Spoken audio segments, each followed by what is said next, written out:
You know what? I think it's time we start. I think we should get going. Hello, y'all. Hi, By Beast. Hello. I hope everyone is ready for what I am dubbing Ace Attorney, but Phoenix Wright's burned out lesbian. Is this character actually a lesbian? Don't know. Not important. That's what I'm calling her for now. And until proven otherwise, I'm correct. So, basics things that I know about this game at the jump. It is episodic. And episode 2 comes out next week. But it has a prologue, episode 1, and there's going to be 5 episodes total. So for the next few weeks at least, we should have enough to go through like the prologue and the first 2 episodes. And then maybe we'll play it as new episodes release. But I am excited to try this out, because apparently it's similar to Ace Attorney, but also it's very different, and also it's very cyberpunk noir, or at least more cyberpunk noir, where Ace Attorney is very comedy. And I'm very curious to see where this goes. Episode 0. If you hear something happening in the background, Biscuit's playing with his box. And by playing with, I mean ripping it to shreds. Possibly with his teeth. Is that right, Biscuit?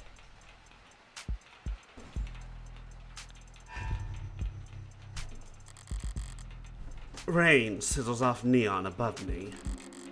The summer shower creates a noted uptick in the flickering of holograms down the street, and a slight blunting of the night's ambiance. Emphasis on slight. Lights, cameras, and constant noise. The city's gone insomnia, with the uneven heart rate to prove it. There's no escaping the secondhand nervous energy of it all, but I'm plenty acclimated. Just a wave of worries cresting on the surface while I hold my breath deep below. Besides, a microdose of nightlife anxiety suits my mood just fine. Because if I'm not careful, this client of mine's gonna die in jail. Morgan. You. Criminal attorney. It's hard to get away with murder these days. People are still presumed innocent, at least on paper. But by the time they're in cuffs, there's hardly any shadows of doubt left. Because this whole world's lit up, mapped out, never unknown, and always online. Whether it's incandescent, or neon, or hollow, whether it's LCD, LED, or just the nearest phone screen, there's light shining on every last pixel of the map. And someone's always watching. Solitude's a rarity. Anonymity is scarce. And criminal defense attorneys aren't exactly flush with customers. So you take whatever clients you can get. You don't balk at public defender work, no matter the hour. And should you find yourself in one of the last dark, quiet corners left in the whole world, well, smoke 'em if you got 'em. Not that there's much else I can do until my phone. Counselor, your public defender contract has been approved. You are expected at 254th Precinct, since your ID at the door to enter. Arrive at least 15 minutes early. Ooh, hi Maya, or Monica. Sorry, I'm so used to that being Maya. Hello. I'll try. Looks like the paperwork came through. It's nearly 3:15 now. 90 minutes since I took the job. Probably makes it about 2 hours since they finally got smart enough to ask for a lawyer. If they're really smart, they'll have used that time to get some rest. Because now that I'm here, things are going to get busy. Of the Double, Episode 0. Biscuit, what are you doing? Biscuit, please be careful. and he shall appear. Disable tutorials? You can turn them back on in the settings. No, I'm good. Let's keep them enabled. I haven't played this game before, so we're good. Ooh. I don't remember if I said ooh or not. Suspect not found. Precinct 254. It's a goddamn ghost town. Nothing but a hologram for a welcoming party. I'm here about a homicide. High clearance rates be damned. Think they treat it with a little more gravitas. But whatever. If I'm that unimportant, they've got no right to complain if I take my sweet time getting checked in. And I should take my time. Information's like cash in my line of work. You gotta spend it to make it. And if you're flat broke, no one will give a shit what you have to say. Let's see if I can't poke around and shake some chains loose. Halt! Heads up! Press the phone button or tap the phone icon in the top left to access the pause menu, where you can save, load, or check settings. You can toggle on auto-advancing text or check previous lines with the background. Backlog. Look around for points of interest you can check to investigate the area. You earn credit for investigating anything and everything you can. Credit is both a measure of your information gathering skills and your own credibility. So don't go broke. The medium's cracked in the corner. Looks bad, but my phone's made of the same stuff, and I'm rolling the dice every time it falls off the sofa. Probably know the warranty on one of these things with a loud sneeze. At least it's not broken, entirely. Even at this hour, it's still dutifully scrolling through its notifications. Looks like the usual 1-to-1 ratio of public health alerts and inoffensive pop culture trivia you always get served at state buildings. There's a few missing persons, too. 1 year of Silver Plan coverage, courtesy of Caduceus, as a reward for any... Silver's no joke. Family must be getting desperate. That certainly won't be important later, will it? High traffic hallways, utilitarian furnishing, multiple screening stations, pragmatic brutalism, so textbook it could teach freshman level architecture. You can almost hear the building drone on and on about concrete and iron and hard right angles, the civil planning equivalent of battle scars. From a fight won so long ago that they're starting to look ridiculous. Hello, Lady Devoir. It's good to see you. Welcome, welcome. I'm sure it was all very imposing back when it was built. But walking in here now, with crime rates where they are, feels like a hospice ward for heavy-handedness. Datapad. I'll bite. Even when they're more advertisement than article, they can still be informative. Yes, well, I did think that this rather fit with our protagonist here. I believe it's rather fitting. In a flowery, roundabout, corporate propaganda sort of way. Keep an eye out for articles in the environment. They offer insight on the world around you and credit toward your investigation. Articles are added to your phone's reading list after you first read them. Choose the proper takeaway after reading them, and you'll earn additional bonus credit too. Subway fixes act. City to refocus on canopy.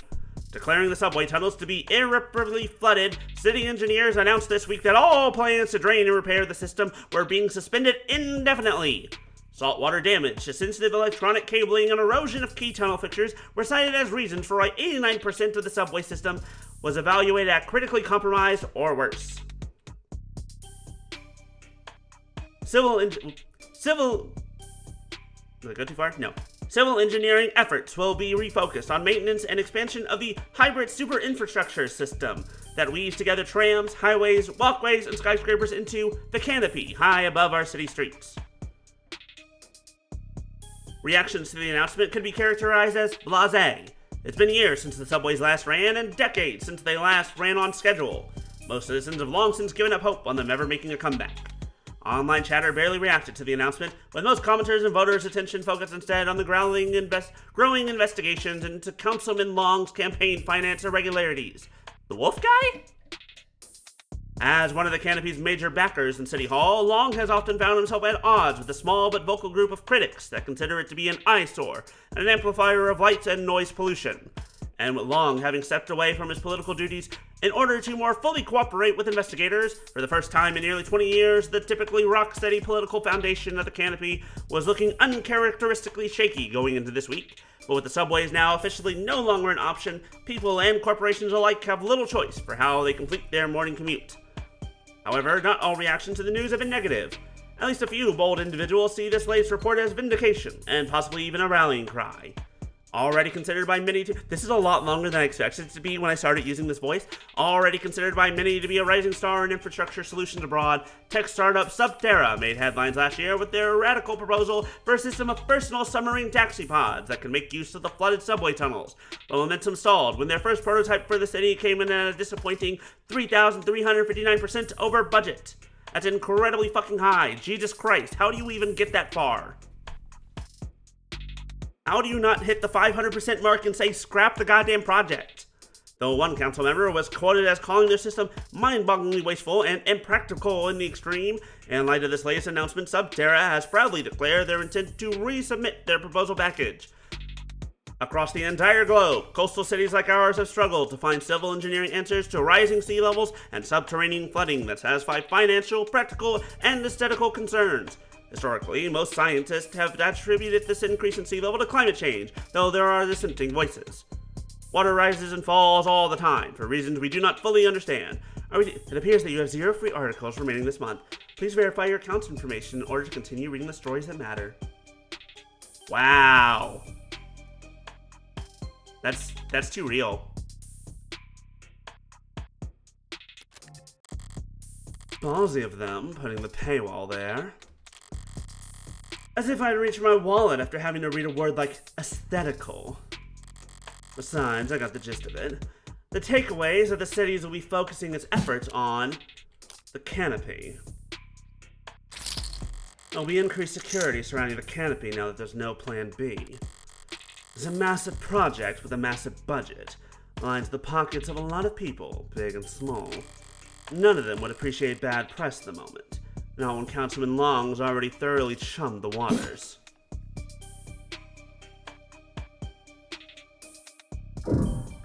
Alright, last thing to look at, I guess. An actual police lineup. It's like I walked into a museum. Though museums tend to feel expensive and clean. Dusty, forgotten, probably lots of unpacked boxes. This homicide department's more like an attic. Hard to believe they were so busy that they had witnesses making IDs in the lobby. Then again, it's hard to believe they were ever doing lineups in the first place. Are you certain? Wasn't it dark? Did you know that during traumatic events, memory formation is blah blah blah? Poking holes in that setup must have been like shooting fish in a barrel, and all during billable hours. But there's no room to sow doubt anymore. Now when a modded witness can just submit their testimony as a video recording, assuming their phone didn't automatically file a police report for them.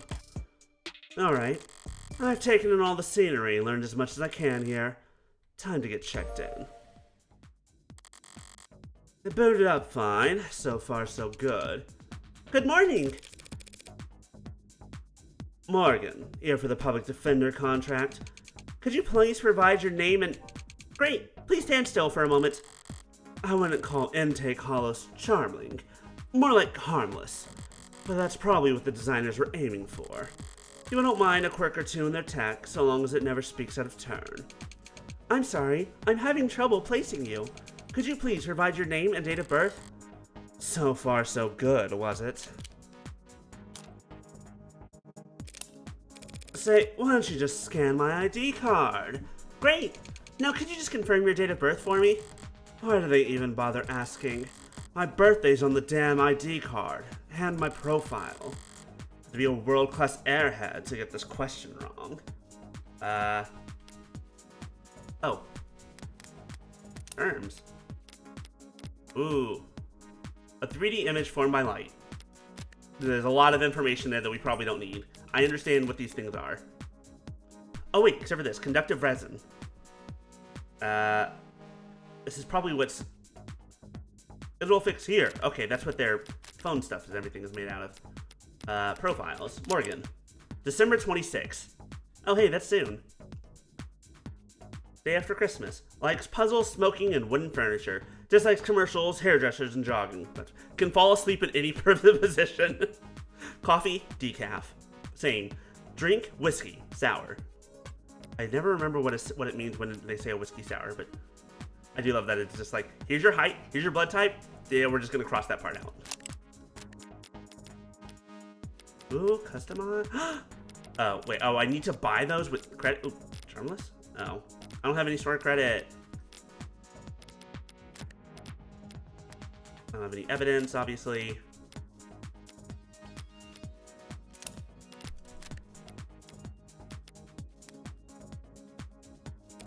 No problem. My birthday's December 26th. Perfect. Good morning, Morgan Counselor.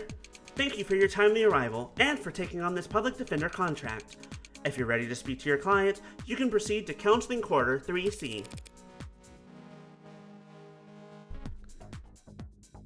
Hello, hello. Thoughtweed. That's a fantastic name. I need you to know. Fantastic name. It means it's a mix of whiskey and lemon juice. Oh, okay. That makes sense. Is that what we're calling it now?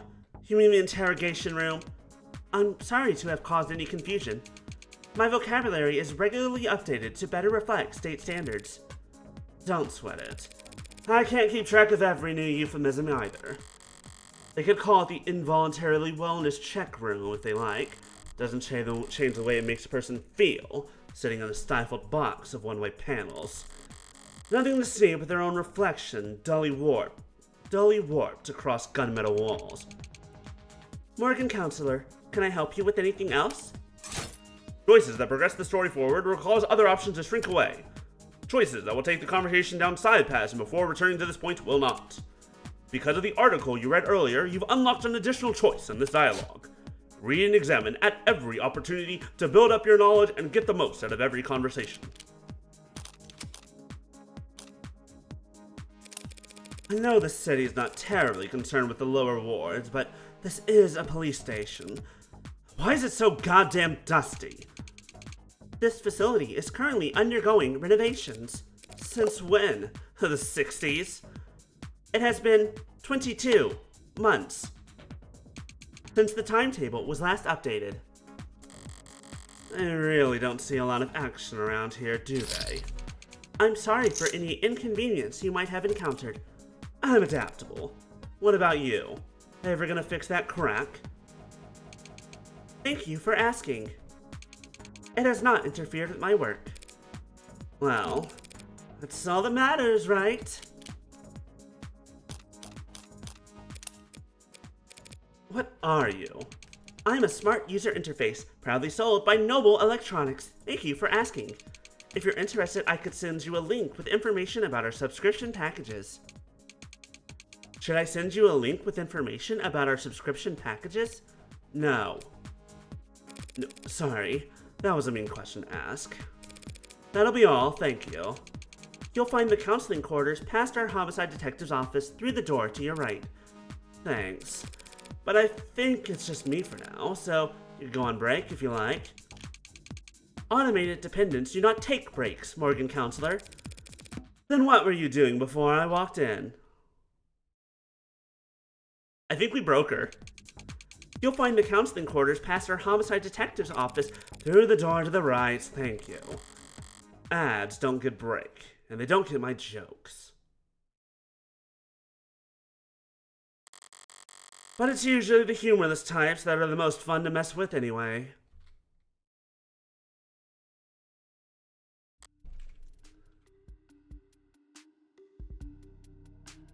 Eyes gone bad or something? Voices coming down the hall. Heard yours? Probably. Thank God I stopped for directions. Going this empty, the desk could have just told me to follow the echoes. One voice sounds older, rougher, and decidedly low energy. Appreciate you worrying about me. God forbid I try to be serious. while the other rings with youthful indignation. Not like our job is important or anything. Definitely cops. And at this precinct, at this hour, they might be the only two living, breathing people in the whole complex. Because why else would you bother to print all that out? One document or 100 looks the same on a datapad. Anytime you question a suspect, you need to have a heavy file in hand. Makes you think you know them better than their priest, their mother, their big brother. Wasn't gonna say that. So how many of those sheets were blank then? Okay. No red carpet tonight, officers. Good cop. Wait, which one's the good cop? Oh. Sorry about that, ma'am. Don't keep many extra hands around at this hour. Probably faster at the desk handle and take anyway. But mostly cheaper. You the lawyer? I am. Morgan, Esquire. Pleased to meet you. Same here, counselor. Colosseum, London. Feel like I need an idea what the hell I was just told to me. This is automated dependent ads. Which one's the... But here's the question. Well, to be fair, it's also the problem of which one's the good cop and are there ever any good cops? But we'll find out. May 5th. Your beloved? I mean, he definitely has that energy that, like, Tumblr would love this man. Listens to podcast, hobby, pencil sketching, frequently running late. That's pretty good. Photography, dive bars, bangs. Dislikes ties, pollen, after hours work messages.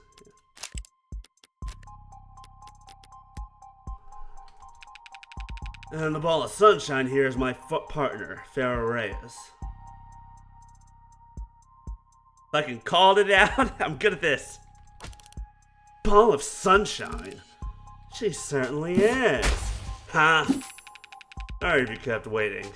The chatter between the departments has been hectic all night. Reyes. Date of birth? October 19th. Occupation? Homicide detective, 3rd class. Rice, Limes, automotive history.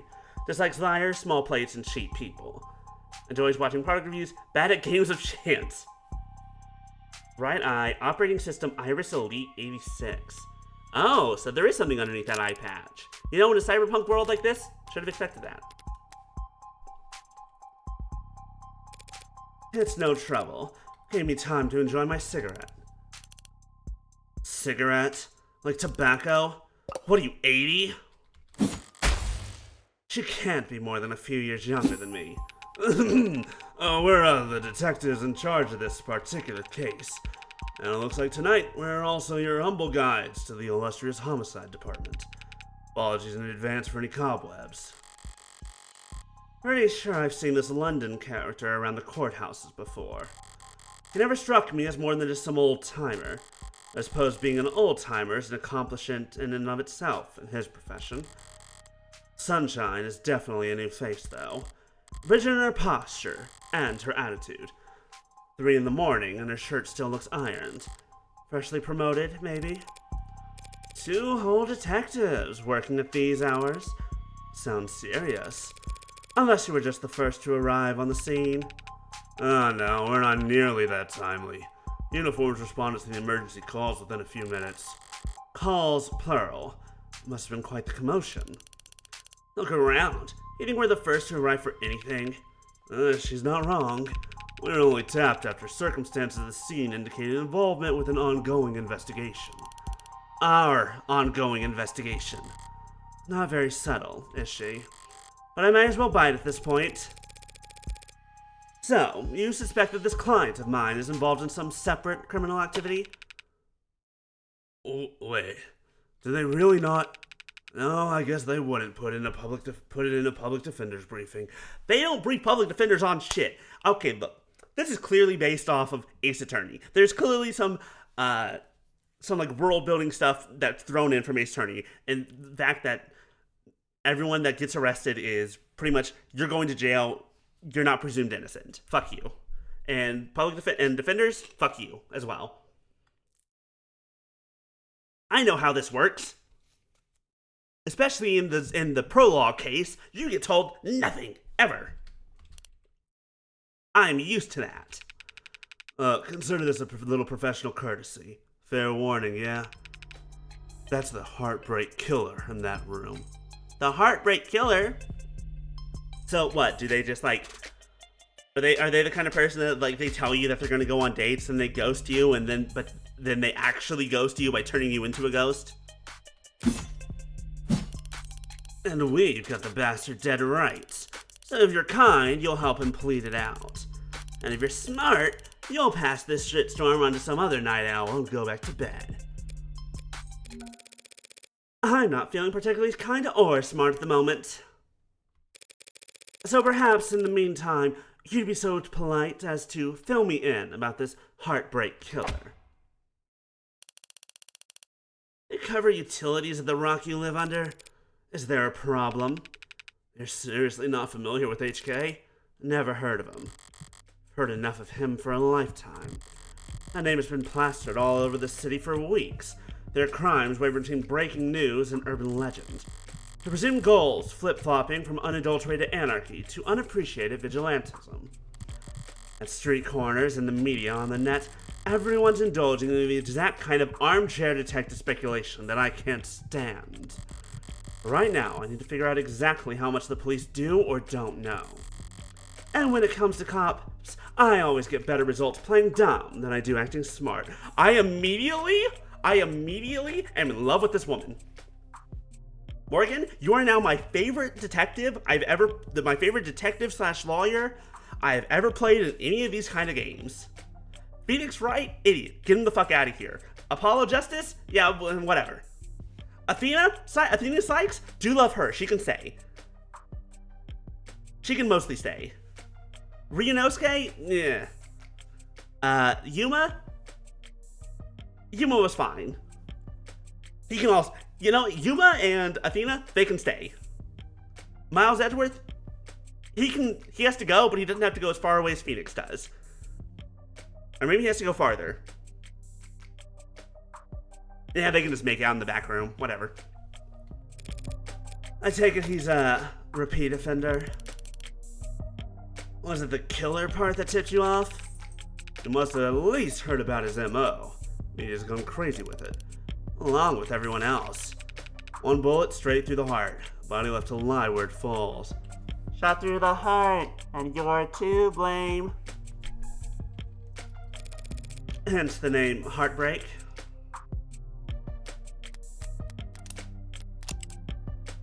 Unknown. Criminal, killing, getting caught.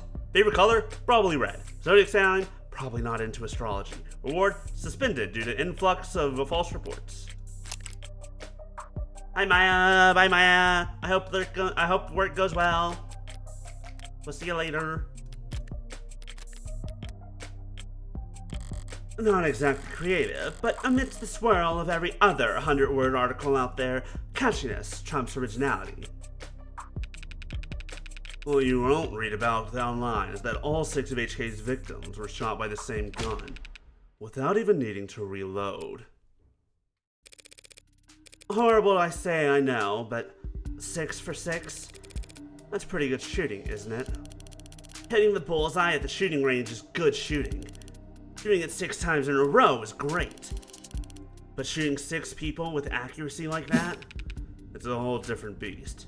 But also, like, how do you know that they didn't have to reload? It takes a certain kind of monster. A real freak.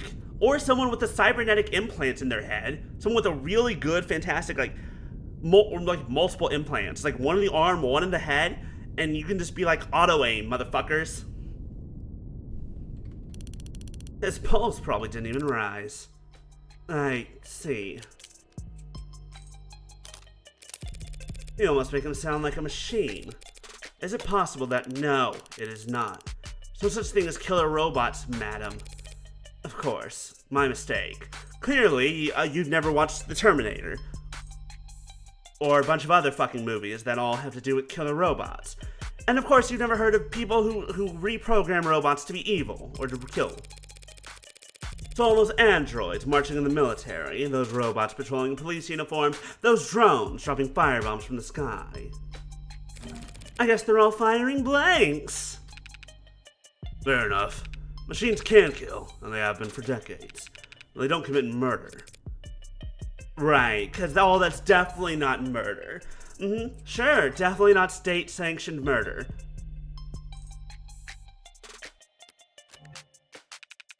Evil like heartbreak is all organic. That's a pretty terrifying thought. I should really start paying more attention to the news. How I managed to miss 6 murders.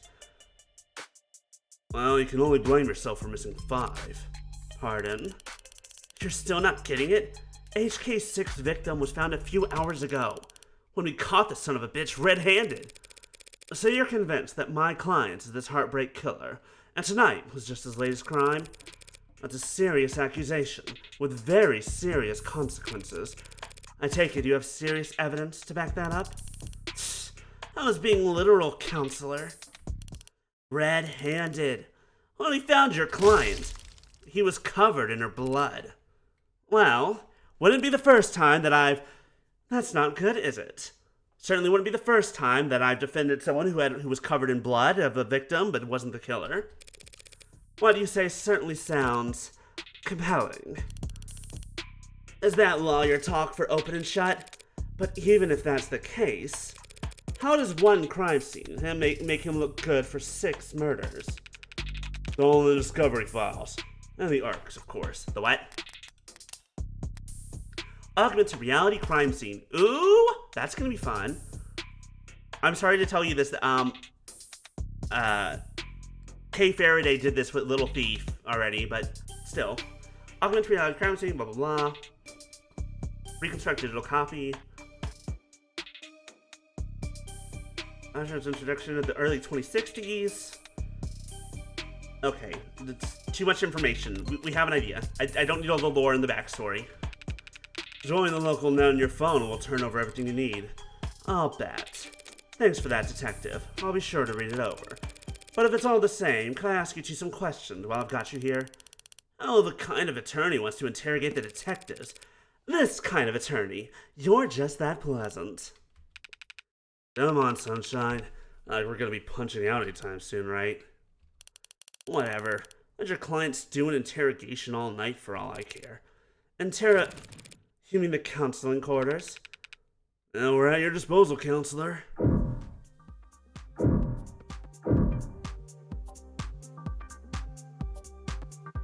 Ooh, there was so much here.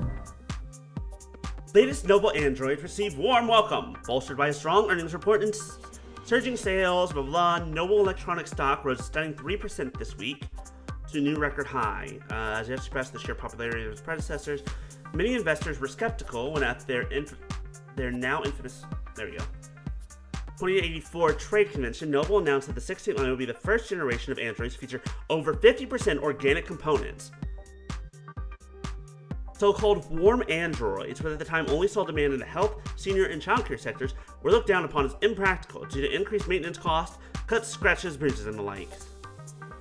And while some critics voiced concerns that fringe religious or traditionalist groups might find warm androids controversial, more business-focused minds feared that Noble was alienating its customers in the industrial and military sectors in order to cater to civilian customers, users that view their androids from across the room and not from above the factory floor. However, as often been the case in the last decade, Noble's doubters were proven wrong. Animate 16 is poised to break profitability records with no signs of slowing down. We'll completely replace it more robotic with the next 3 to 5 years. Much of 16's line success, indeed success in Noble's androids in general, can be attributed to the remarkable lifelike, personable charm of their products. On all counts, that charm can be attributed to the work of Noble's famed lead programmer, Dr. David Usher. With the understatement of the century, at their latest Noble Industry Weekend, it's because of his Turing solution that every Noble product, from the sleekest assistant, are so beloved and trusted. While his reputation was on full display, Dr. Asher himself was nowhere to be seen. He's already dead. He's already dead. He's always been reclusive, but he's become a genuine hermit in recent years. Are we really to believe he's still alive? Hey fam, looks like you're not logged into this device. Want to put in your account info so we can help you keep reading? No. He's in the news again. Wait, what do you mean? It's no wonder. Can't spit without it landing on a piece of noble tech these days. Especially not where the state's involved. Don't know if they'll bite when it comes to warm androids, though. For government use, they're just... too frail? All androids undergo wear and tear, especially if they're directing traffic or suppressing crowds or out in the desert performing military operations, legal or not. So these warm androids bleed pink all over themselves every time they take a rock to the cheek. Just an endless stream of bad photo ops waiting to happen.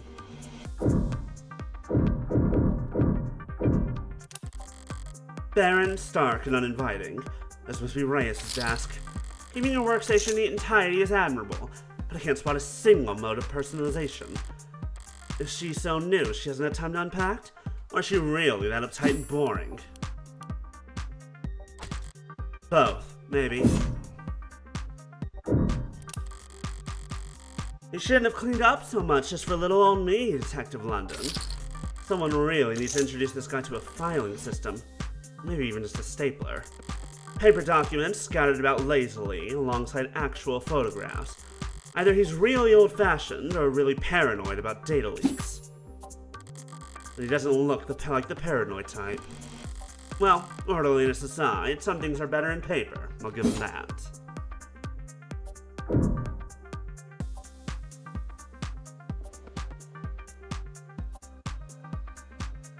Can I not talk to them directly? Loose wires, missing panels, an aircon system that probably sweats more than the people it's supposed to cool.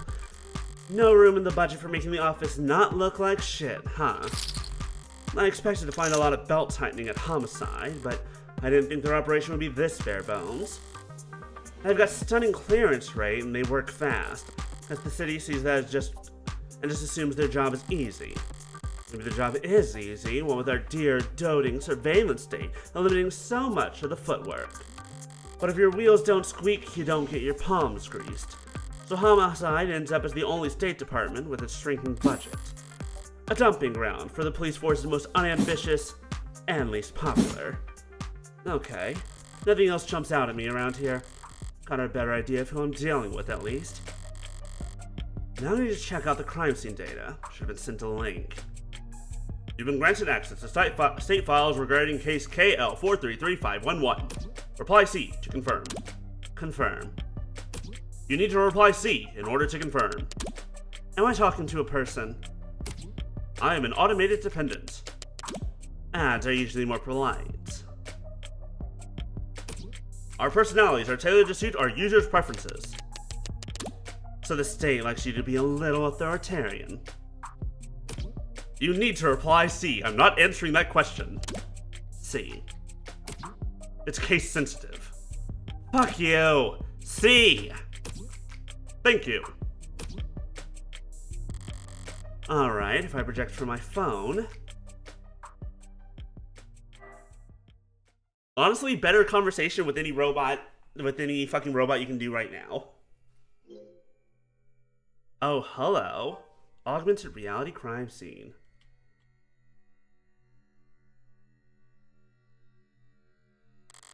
Alright, let's see what the police have, and what they think is important. The victim's body. Cause of death, ballistic trauma. Class 4 blood loss, atrium and aorta. Single gunshot wound to the heart, in brief. Death was instantaneous. No injuries anywhere else, and no blood or skin under her nails. Blood splatter, forensics, and all that other good stuff tells them that she was shot from there. But the killer was standing in the doorway when they fired. The murder weapon, a revolver found right next to the body. 6 empty casings found in each of the 6 chambers, meaning the gun's been fired 6 times. Looks like the crime scene techs practically disassembled the damn thing, and all they found were fingerprints belonging to my client.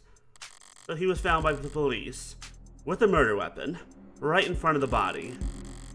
I don't even know where to start. Highly prejudicial would be an understatement. A stand-up mirror, shattered and knocked over. Real glass. No screens or cameras here. It was hit hard. Hard enough to come unattached from its arm, while shards of glass were scattered, far enough to land on the victim's body.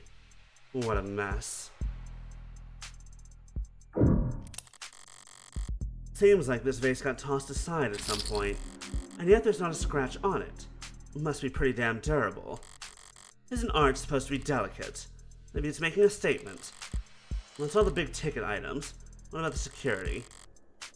Looks like the apartment was unlocked all night. It's not uncommon for people their age in a neighborhood like this. But no signs of forced entry only hurts my client's case. What about the rest of the room? There's not much else flagged here. Just a lounge chair that got thrown and whatever that is. Unidentified ceramic debris. Flag is irrelevant. That's their technical assessment. Guess even the crime scene techs weren't sure what to make of it. Okay. It's everything that the police highlighted, but did I miss anything?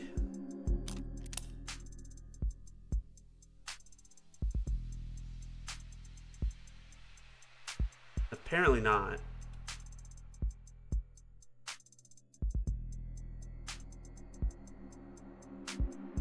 Hand? Oh, hand! Thank you, Lady Bar. You're right, I should have seen that. The hell is that? Something in the victim's hand? How the hell did... It's just a pill organizer. Looks like some immune adjusters, NSAIDs, and Triprexisone, a synthetic glucocorticoid medication. Taken daily to reduce rejection symptoms. Drugs? Indeed. Hello, Beautiful Beast. Would you like some drugs? Taken daily to reduce rejection symptoms like phantom pain and generalized itch. The autopsy said her tox screen was clear, but it's not like it matters. She could have swallowed every medicine counted in the city, and it still wouldn't change the cause of death. It's odd, but ultimately irrelevant. Everything else here is all very incriminating, but the kicker is everything that's not here. No out-of-place DNA, footprints, crumbs. Nothing that points toward anyone except my client. Well, I've done more with less before, but not much more. Really gonna have to sing for my supper this time. Better get started. Who the hell's messaging me at this time of night? First person who comes to mind is... I suppose it could be something important. Red! What couldn't wait until morning? Good news, of course! Got a job for you! That's a pretty cheering way of to tell me you violated parole. Oh, not that kind of job. Besides, I've been covering my tracks. This is something different. Kind of thing I can't handle with just a keyboard and a phishing scheme. I need you to sue my gym teacher. Not that kind of lawyer. Sorry. Hey, at least let me finish. What do they do? Make me run laps. Not illegal. Let me finish! They made me run laps, even though I said I had a stomachache. Sad. Gotta be like youth endangerment, depraved indifference, or some kind of shit. Sounds like you've already got a strong case. Try self-representing this time. What's with the blow-off? Nice phrasing. Oh wow, I'm laughing so hard right now. See? Is that your mugshot? I wasn't gonna not get a copy of my mugshot and use it as a reaction. Glad you found a use case. But I'm working right now, so anything cool? Homicide. Oh, cringe. Wait, what kind of homicide? Is it HBK? Is that the kind of morbid thing kids your age talk about? Teens my age, excuse you, get the terminology right. And yeah, we can read. Compared to the corrupt shit in the headlines. Old-fashioned murder like Cardi B is like quaint. It's not heartbreak. Then why'd you take the job, lol? Do you see the 98% conviction rate as a challenge or something? Yes, I fucking do. Congratulations. You're taking up lost cause. Probe nose work. But also, look, I don't know where this. I assume this takes place in America. But it's like, you know, right to an attorney and all that. It's pro bono. That was autocorrect. You know they give lit homework for a reason, right? This is borderline concern nagging. Maybe you really are a bleeding heart, or just a sucker. I'm not a sucker. Nice phrasing. Well, you should go to bed, Fran. Tomorrow's Sunday. I can stay up if I want. Tomorrow is Sunday. Because today is Saturday. What's with the carpe diem shit? It's nearly 4 a.m., kid. You've got school in like 3 hours.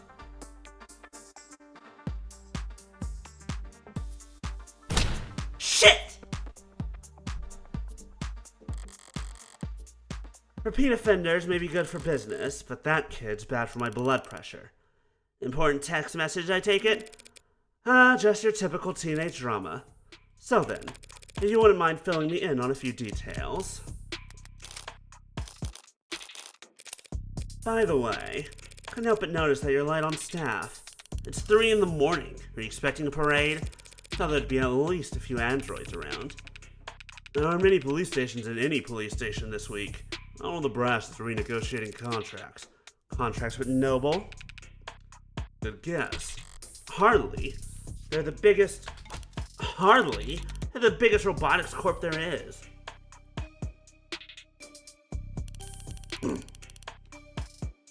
They spend all day in Center City without leaving their office's shadow. Yes, we're very fortunate to have them headquartered here, aren't we? Saves us some money on shipping at least, though. The fuck it don't. These talks never last that long. So they'll all be back to writing checks for Noble ads by the end of the month. Even with Noble pushing those warm androids. Warm. Ugh. Might as well call it the adult line. You know, that's something I didn't consider. I was just thinking of like, I didn't really have a thought when I was thinking about the more than 50% organic androids. I'm just like, is that even an android at that point? That feels like you're just making a cyborg in a roundabout way. But then she said adult line. I was like, actually, you know what? Yeah, I could see that. Might seem in the bigger departments around patrol, but not around these offices. Warm or cold, there's no such thing as an android detective. Yet.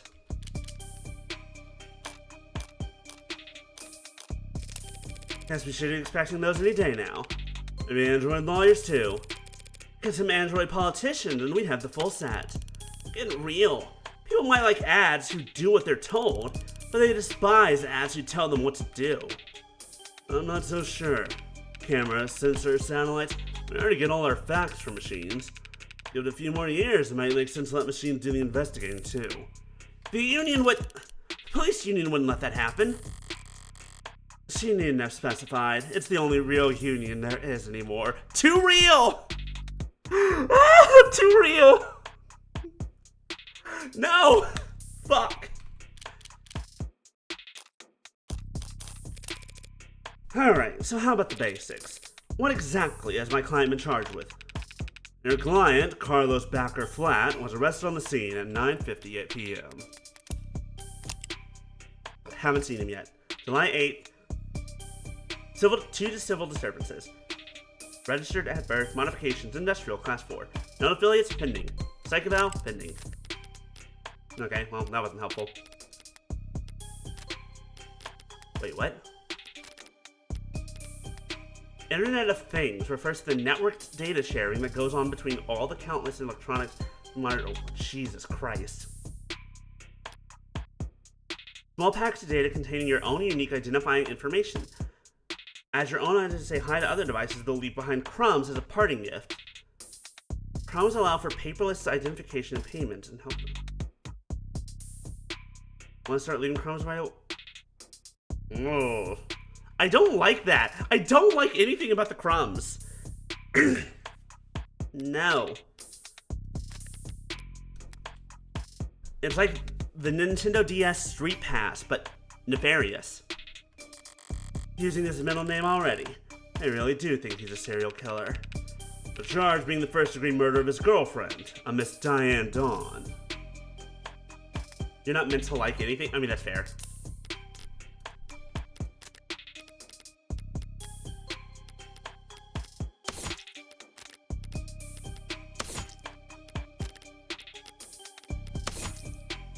The victim, Diane Dawn.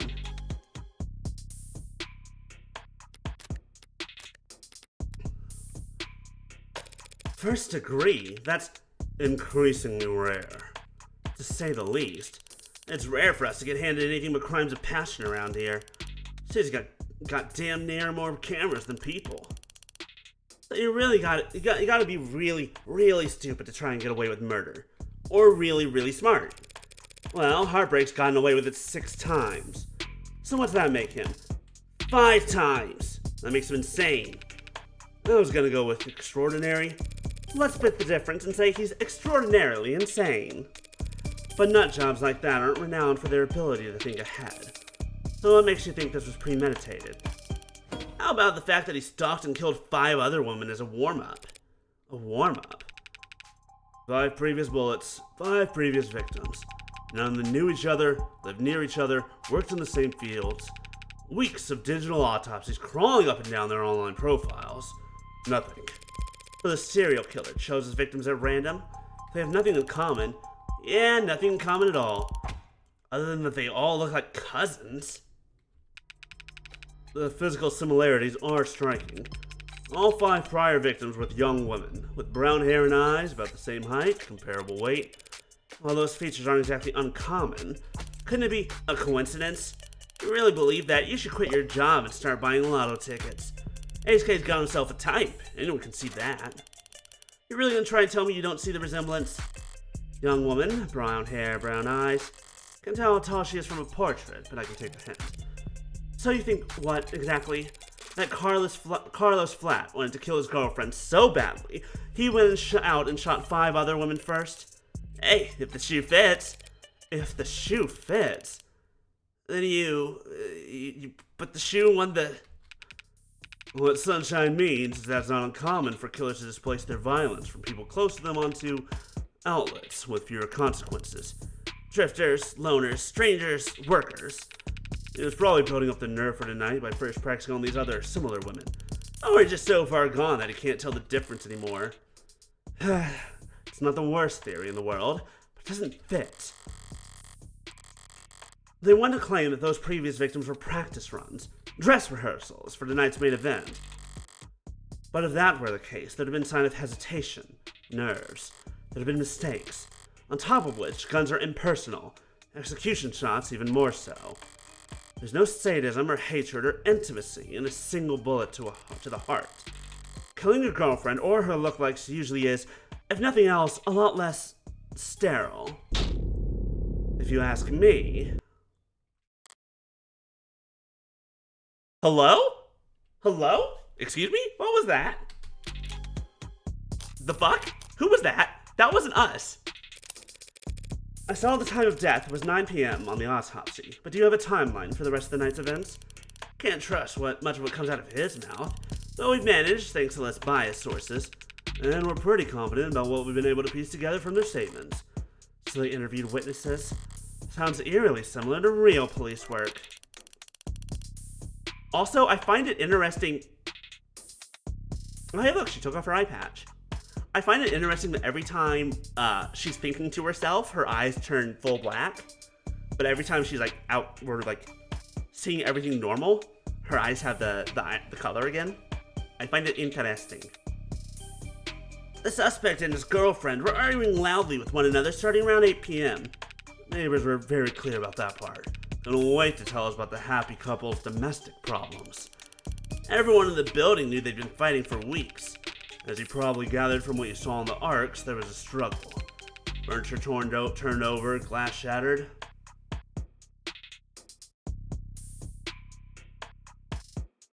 The classic noir. Yeah, you know, that moment, that classic thing in all, like, old black and white noir films. You know, that moment when you just start hearing that weird voice in your head that sometimes talks to you with a glitch effect and just, like, telling you to do something probably devilish, since this game is, in fact, called Of the Devil. But things go quiet sometime before 9. And then there's a gunshot. Oh, the cut-in on the voice is Nicolas. Is that what I'm doing? Am I doing Nicolas Cage without meaning to? Normal for plural girls? You know what? Valid. Hi, Maya. Oh, well. Oh, no. We're on London Reyes at the moment. Oh, well. I'll hydrate. I'll posture. Hello. Thank you.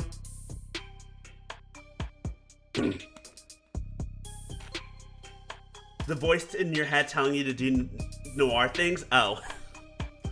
Okay, and I'll keep that in mind. How does Nicolas Cage sound? I feel like he has a very distinctive voice, but not one that I can easily replicate. Scrubbers are still scrubbing, looking for audio from the area to get a timestamp.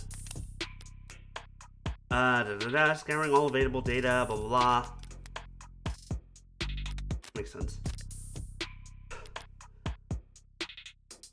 I have not Lady Bar. In fact, I haven't decided if I'm going to do their DLCs yet. But I did see the Mega Absol. I still like the original Mega Absol more. Well, we heard from enough concerned citizens to be pretty damn sure about the time. Actually, reading those is recommended. Like all this. Because I feel like I get the idea. Because I do read all the articles, but first the process scouring all available data. Yeah, it kind of makes sense. While the brute force work is performed by ads, supervisors must have a strict interest in the practice spiked when Senator Bancroft, positioned as a key pillar of his party's Law and Order platform. Law and Order, what is the boom boom? Is that it? The Law and Order sound effect? A polling indicated voters rarely held a strong opinion on the process. The topic has since faded from political discourse.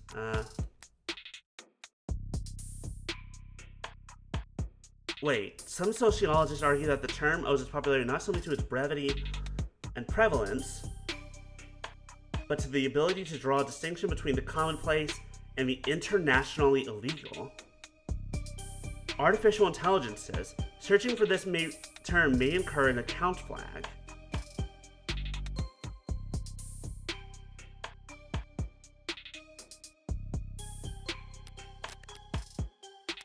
Yeah, digital autopsy, grave clobbling, how to stop stolen identity, how to delete dead profile. That's very funny.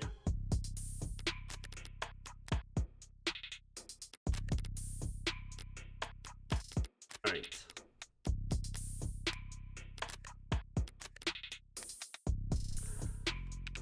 No one seemed to recognize the sound for what it was. But the silence that followed was pretty universally alarming.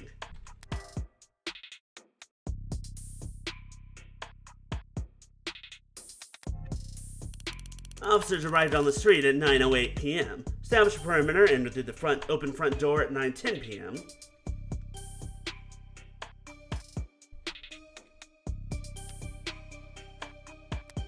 Digital autopsies are a horror story? Bypassing authentication on investigating all deceased individuals.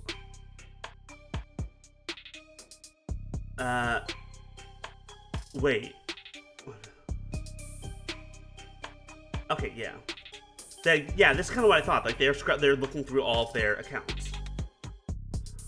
And everything.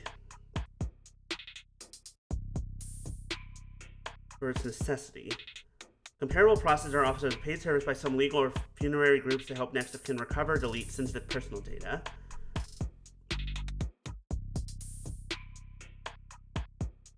Okay. And then they find your client crouched over his dead girlfriend, his hand covered in her blood. At which point they move to secure the scene and the suspect. Sorry, did you say his hand, singular? Your client's modded. Cybernetic right arm. How modded are we talking about here? Registered with a HAL 85 Habilis. Industrial grade, looks like. Body modification. Mods. standard cyberpunk bullshit. I played those recent Deus Ex games. What I've been seeing throughout history. Two extrinsic motivators. Mods have been classified based on which section of the spinal cord. Oh, this system does not account for mods that interact directly with the human brain. Medical organizations proposing their own new classifications. Can you return mods? Can you undo mod surgery? Best review neural implants 2086. Yeah, can I have my arm back? Says he spec for dexterous manipulation of up to class 4 kilopound. Was that kilopounds? Kilopascals. That's it. Which means a minimum grip strength of, well, basically, he could crush your neck without even gritting his teeth. So why wouldn't he do? So why go to the trouble of getting a gun, which is apparently so incredibly difficult, when he could just go squish, you're dead, and leave no fingerprints? Like, that feels like the smarter option, right? Like, if this guy was our killer, he would just go squish on your neck and just be done with it.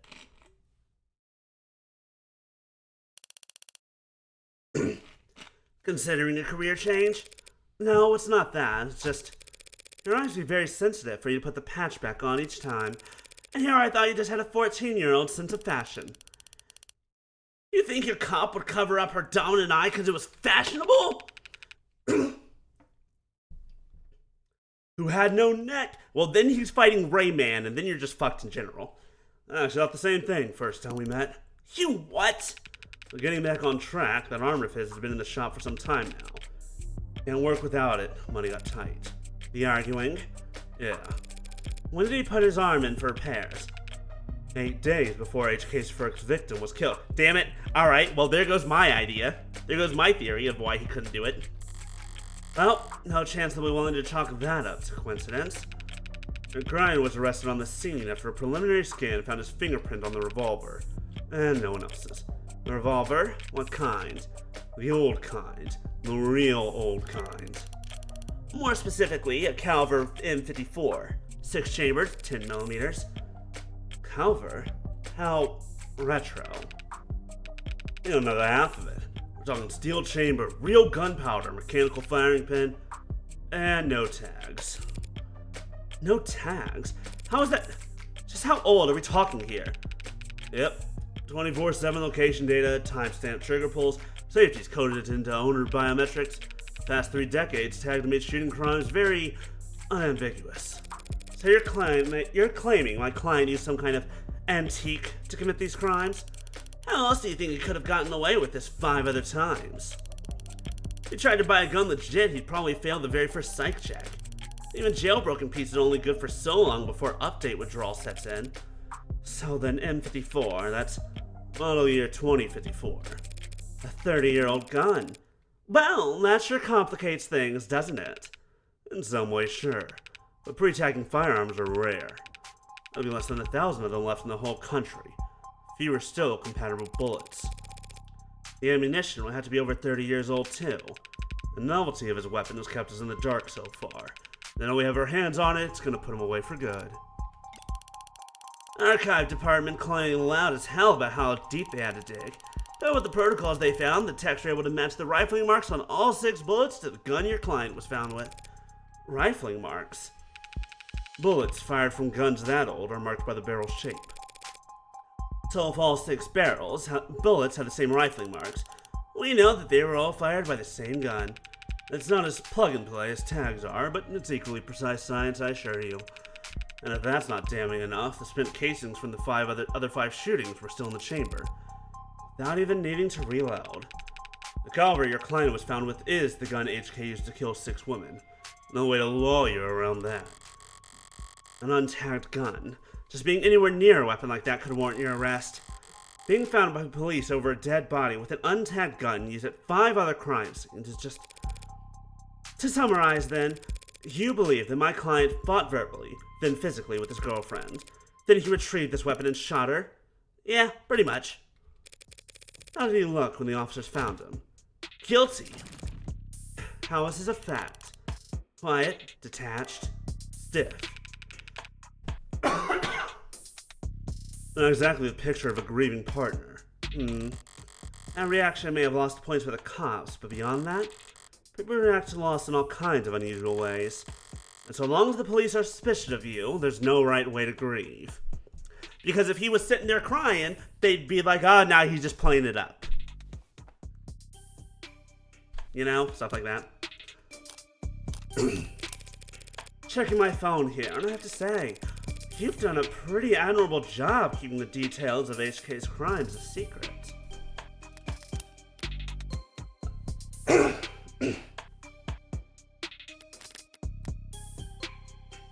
Vortec? What's the God of Thunder doing here?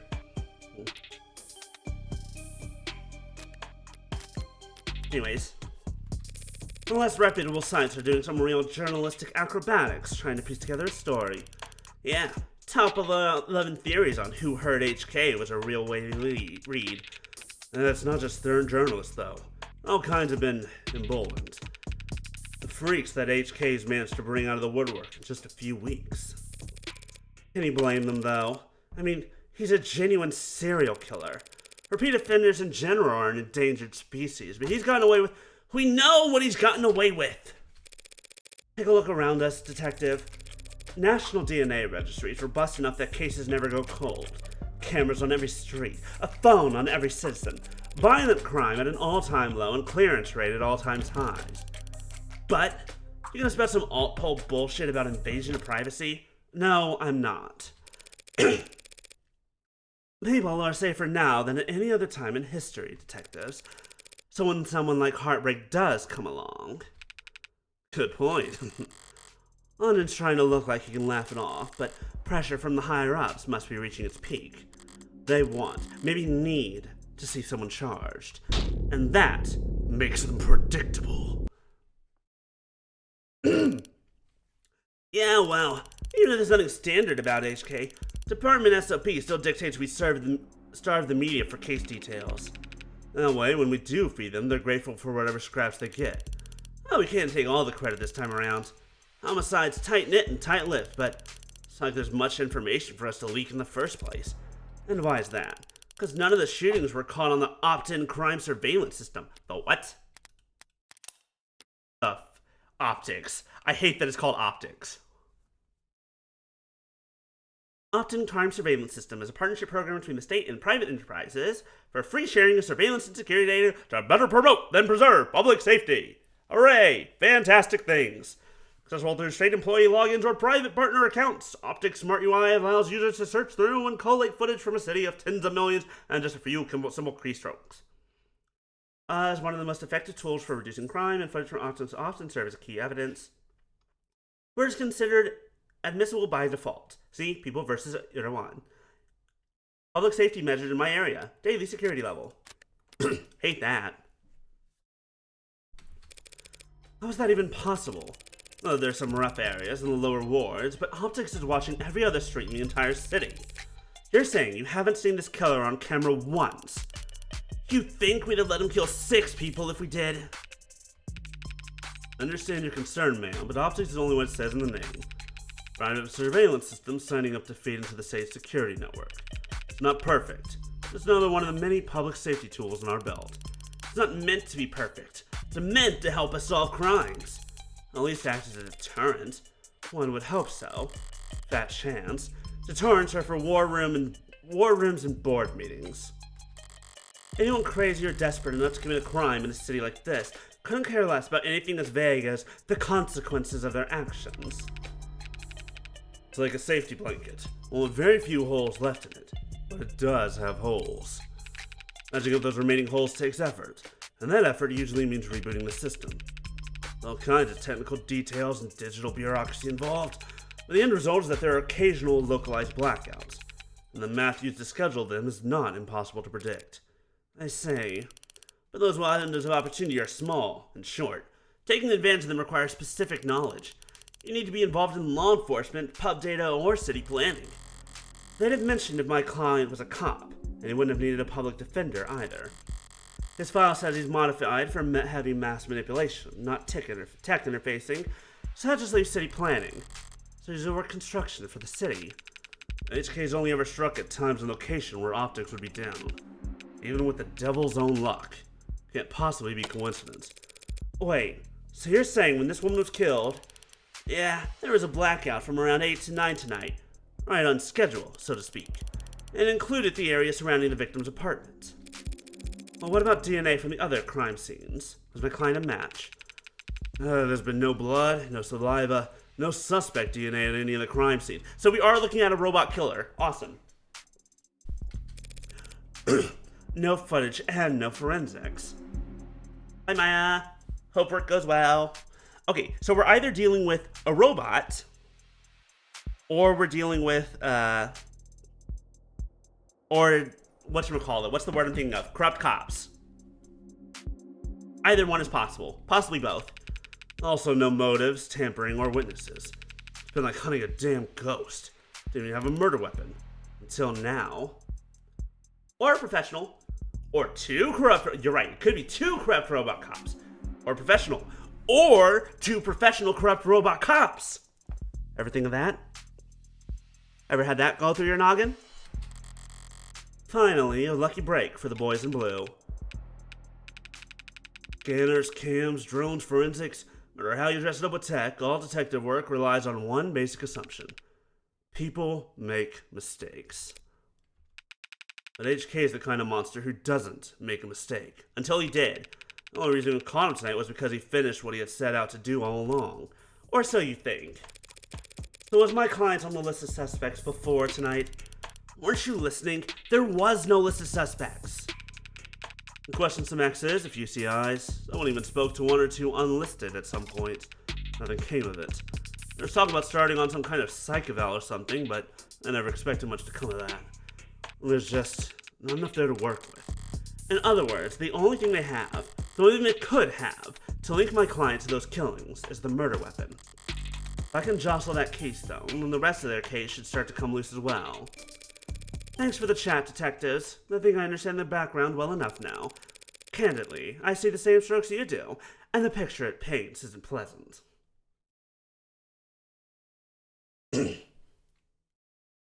Shh. Nope, no, shh. Hey, Bertlebeast, shh. Don't worry about it. Shh. Okay? Don't let anyone in on that, okay? Don't tell anyone your theory. Shh. It's fine. I'm in danger. No, I'm fine. I'm perfectly safe. I don't hear any sirens. We're good. We're fine. For now. Luckily, I'm in my 60-foot tall form, so, even if they do come, they're gonna have a hell of a fight. But even so, seems a bit unrefined to be brought before a judge, don't you think? Hey, it's only our job to catch the bastard. DA is the one who gets the conviction. Besides, we're not exactly gonna have to work hard to convince anyone of his guilt. And why is that? Because we found a handwritten confession at his desk. And you didn't think to start with this information! I will say this. I'm happy that they're actually telling me all this stuff ahead of time. I won't go into the courtroom with a bunch of, suddenly being presented with all this evidence that doesn't make any... that's brand new to me. Wow. That's, unexpected. I'm sorry. You're now telling me that he wrote a confession. Has it been verified? Not yet. You have to muscle past everyone at Fraud and Disinfo to get to the front of the outline. Why bother? I know it's covered in his fingerprints. There's a copy in the discovery data, but I should warn you, it doesn't exactly make for light reading. I'll have to manage somehow. I need to see this confession for myself. Sorry for everything. Can't say it enough. Didn't mean to hurt you or do what I did. Did not want any of it to happen. Can't stay in control when I get mad. When I'm not in control, I hurt people without meaning to. Wish I hadn't broken them. Didn't mean to at first. But I was hurting.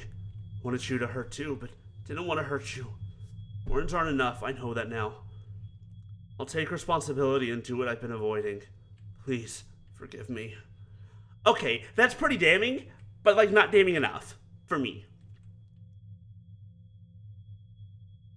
Sorry for everything, can't say enough. Didn't mean to hurt you or do what I did. Didn't want any of it to happen, can't stay in control when I get mad.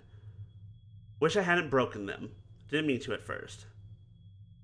I mean, this could easily be about, Someone's prized cup collection.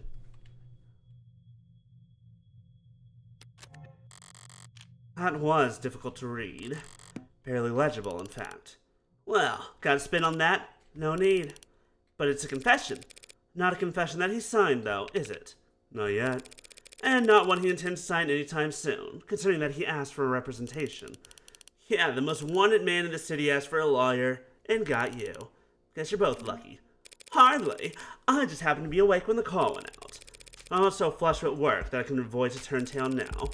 So if you don't mind, I'd like to go and speak with my client. What? He's not still handcuffed in there, is he?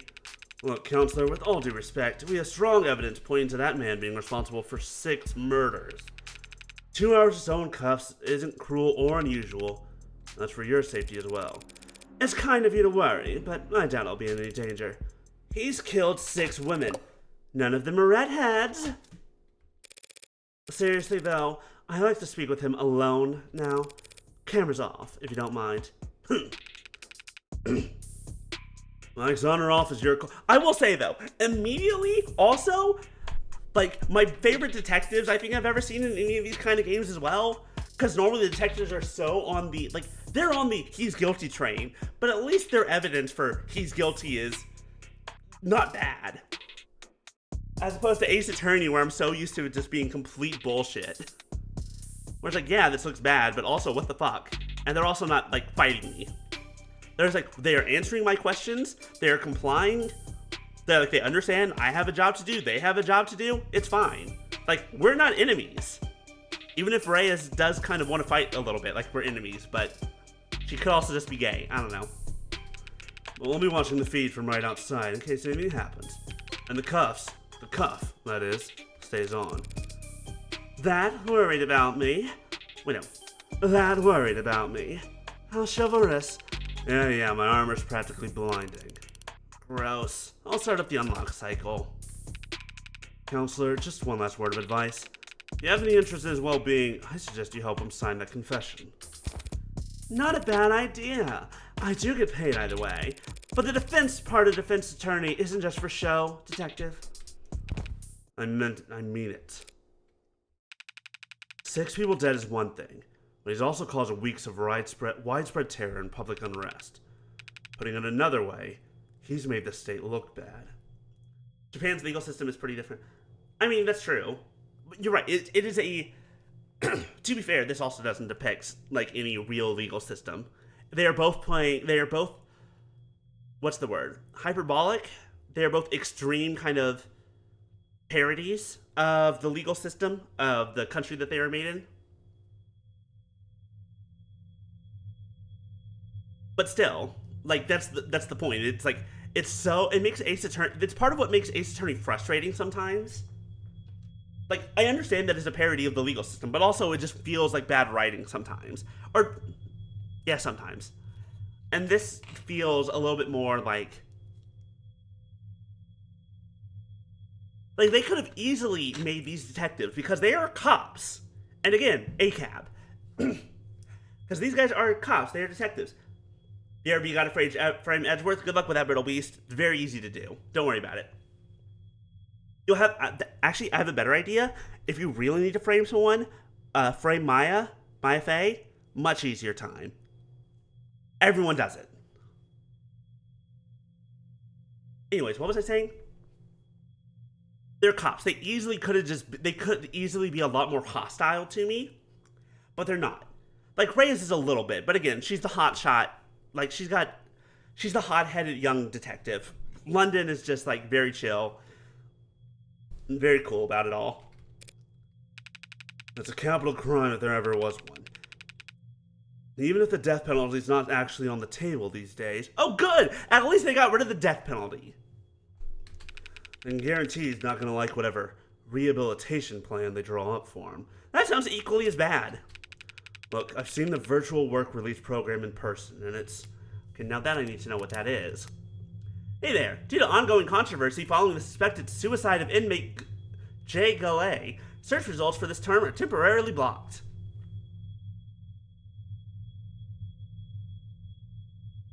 I feel like here's the thing.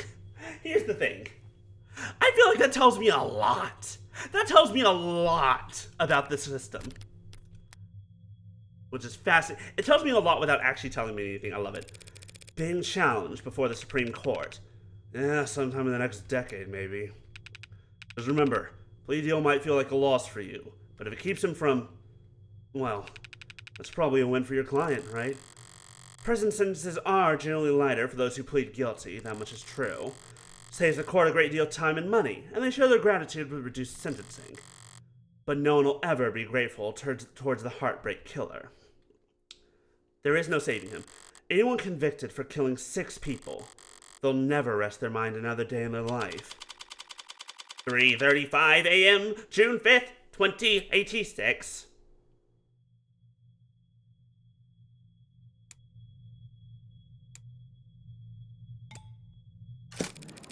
It's depressing as hell in here.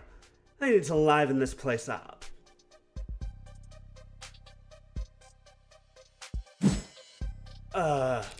Carlos flat, right? I hope you don't mind if I get comfortable. We've got a lot to cover, but this shouldn't take all night. What are you... Look, I already told you people I'm not a cop, Carlos. Furthest thing from it. You're an anarchist? I'm a lawyer. You're a lawyer, in fact, and I'm here to help you. Yeah, well, they said that too. All of them did. Back there, in here, kept repeating the whole ride over. Said they were going to help me. I knew it was all a mistake. They said that I killed... Acting like they were on my side. They thought that I could have... It's not their job to help you, Carlos. But it is mine. And I'm here now.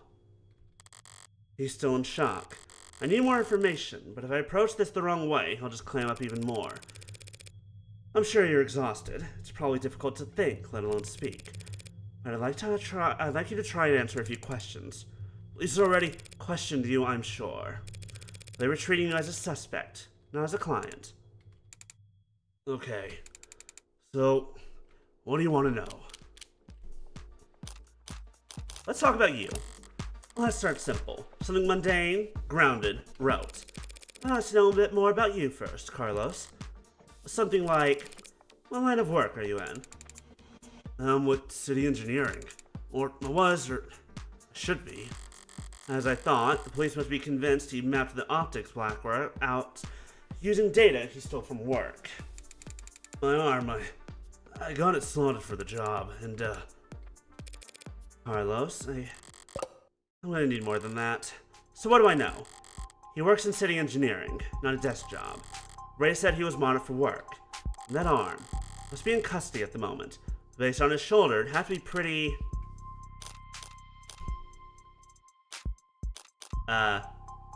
Considering it goes all the way up to the shoulder, it's probably lifelike, perhaps, with the fake skin and the faux hair and the simulated blood flow. As if. See his apartment. He's not that kind of spender. No. He's pragmatic, grounded, and very unlucky. In which case, I should be too. You know, my brother wanted to mod. Really? Really. I don't even have a brother. He had everything planned out. Whole career path, the promotions and bonuses, and the upgrades they'd afford him. I love that this woman immediately goes to lying to her client in order to get him to open up to her more. Like, I am lying to you, but it's harmless lies for your benefit. So it's fine. Then came his 18th birthday present. Test results, politely informing him that he's not a viable candidate. Well, that sucks. I think he felt relieved, actually. Seemed like there was a weight off his chest. Like he was glad that he didn't have to choose. Does that make any sense? Yeah, I think it does.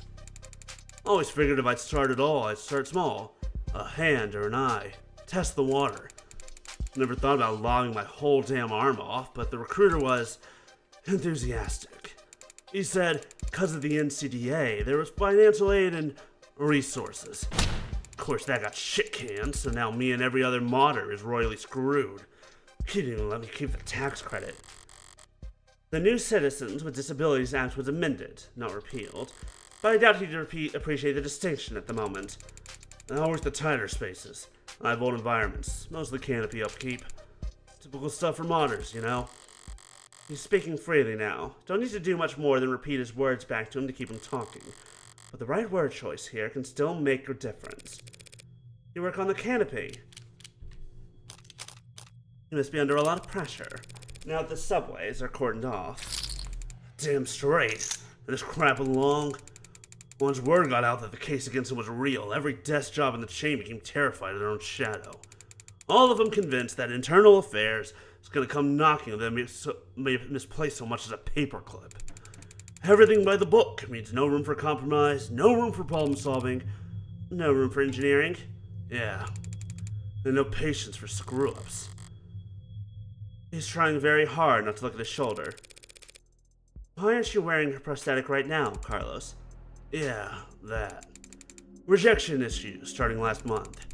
A lot of sleepless nights. Rejection. Did the therapy not take? Therapy. The process of adjusting the human mind and body for the unique challenges. Depending on an individual's viability, medication and even minor viral tuning may be employed to modify the body's immune response, but improvements made in recent years.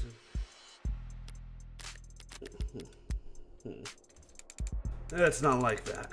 I wasn't oozing pus out of my sockets or anything. Then, do these rejection issues have anything to do with your scars? Not in the way you're thinking.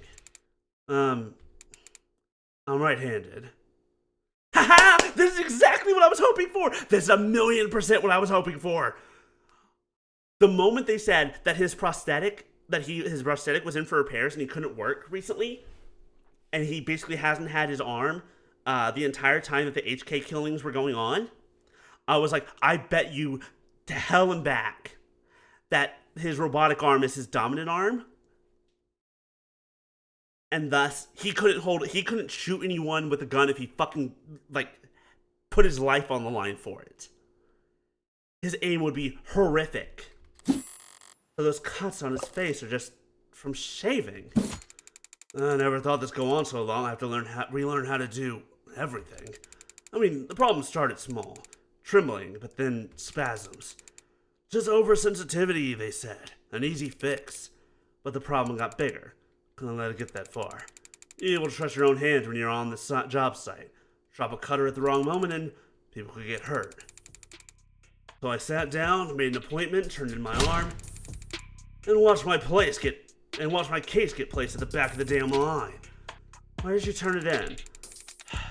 Some mass turnaround chop shop with a waiting list like you wouldn't. Doesn't sound like you're a happy customer. Oh no! Got a dozen other clinics with shorter wait times. But as long as I'm renting and not owning, the manufacturer decides where your arm gets maintenance. Okay.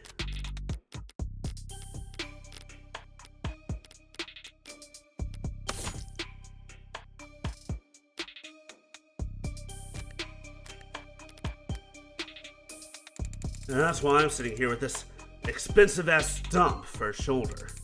I've been able to work in weeks. Bosses were generous enough to say my position might still be there when I've got 2 working arms again. You couldn't buy or rent a replacement yourself just in the meantime? I serve at the pleasure of the state, and they've got exclusivity contracts with Hindi, all locked up white knuckle tight. Hindi? How Industries? How is the world leader in the research, manufacturing, and fitting of cybernetic prosthetics? And we're hiring! We're seeking motivated and passionate archivists, programmers, salespeople, and college graduates with degrees in digital archaeology, cybernetic anatomy, and more.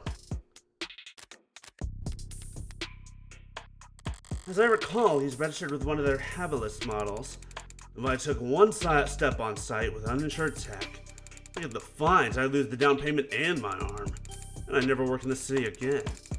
This was last quarter, maybe I could have worked something out with management, but like I said, no one's sticking their neck out for anyone now that longs in deep hot shit. You mentioned discomfort. Are you in pain? Pain will come and go. It's the itches that kill ya. Student debt? Sizable. Luck? Poor. I feel that. I'm so sorry for this, my dude. Civil engineer. Canopy.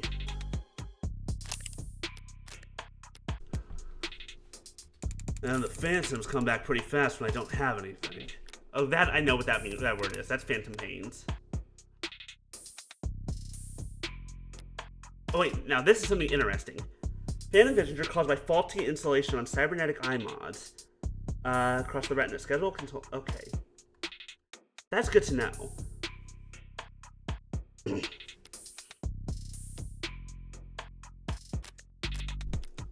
Honestly, the most important thing in that whole bit. Arm shaped attached to me.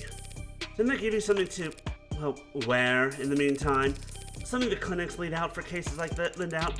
Well, they gave me as a deadweight 3-jointed landfill bait piece of shit. Sorry, it's just a very shitty feeling having a part of your body that you know they cut corners on. It fits, it's compatible. Technically, I can slot it in and feel on balance again. Fingers don't even bend, and the quick twitch motors are way off. It's like walking around with your arm asleep, or dead. So were you wearing it when... Let's say you were arrested. Were you wearing it when you were arrested? No, I wasn't. I'm pretty sure I saw the police bagging it as evidence, so... Can't have gotten too far.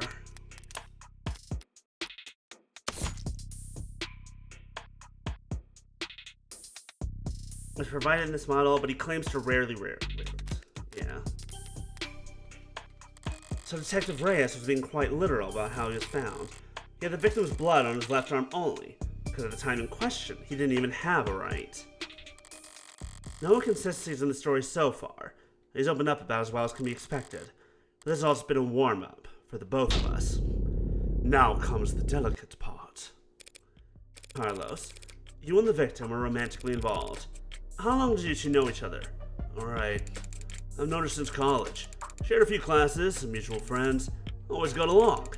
Eventually we just got together at some point. Guess I never actually asked her out for the real formal way. Sounds pretty cowardly saying that out loud. Diane, she was in genetics. Focused her studies on agriculture. It always takes them a few tries to get used to using past tense. Just finished her post-grad work this year. Got hired right out the gate. Practically headhunted. You believe that? Practically headhunted. Of course she was. Any company would be lucky to have her, unlike... It was a real-ass job. Paid real-ass money, too. So her career was starting to pan out, right as yours had fallen to the mother of all slumps. Where was she hired? Pedigree? No. Perigee Laboratories. Say that like the name matters. All setups under Harco's umbrella. That doesn't narrow it down. The Harvest Corporation grows a third of the soybeans and corn in the entire country. One client that size, the lab wouldn't need any others. Now, no corporation earns the mega prefix without a little throat cutting, but Harco was about as tame as big business can get. Predictable like the seasons, no one gonna buy that they had some lab tech murdered because of corporate greed. Had she adjusted to her new job? Yeah, they loved having her there. She never mentioned arguments or disputes. Corporate politics getting rough. I don't think so. Not like I've been a good listener lately. I never got the impression that she... Look, no one I know could do this to her. And there's nothing she could have done that would deserve what happened to her. It was a long shot, hoping for a disgruntled character from her past to shift blame onto. But with no other suspects, I can't just reshuffle the detective's suspicions. I'll have to disprove their argument entirely. Thank you, Carlos. That was very helpful. It was? Now I'd like to try and tell me whatever you can about what happened tonight. Oh. Start at the beginning, and take your time. The details are important. Alright, Miss, Morgan. I'll try, Morgan. When you're ready. We were arguing. We had been arguing a lot lately. Arguing about stupid stuff. I've been working, I've been making money, I've been pulling my weight. I was mad at myself, but more than that, I was jealous of her. Jealous over nothing. Jealous over goddamn money! The reports say you were arguing around 8 p.m. 8? Yeah, must have been when we started. We got into it and I said a lot of things that I shouldn't have. And I said one thing that I really, really shouldn't have. I crossed the line and we both knew it, so I left. You left? Yeah, walked out the front door. Let some fresh air might help me cool off. When we figure out what to say, to make it up to her. Of course, the air wasn't fresh, just humid. Thick like mud. And while I was pissing away the time, Diane was... Did you bring your phone with you, or any other electronics? No. Kinda stormed off. Didn't even take my key fobs. Didn't even lock the door behind me. With optics down, traffic and street-level cameras won't help him. That leaves... Did you go through a checkpoint or talk to anyone with modded eyes? Did you buy anything, cash or credit? No, I don't even have a vending machine. Not even a damn vending machine, huh? May have met my match. How can anyone be this unlucky? That's quite unfortunate. I just wanted quiet at the time. Wanted to wallow in it, really. Sorry if I don't have all the details straight. My head is.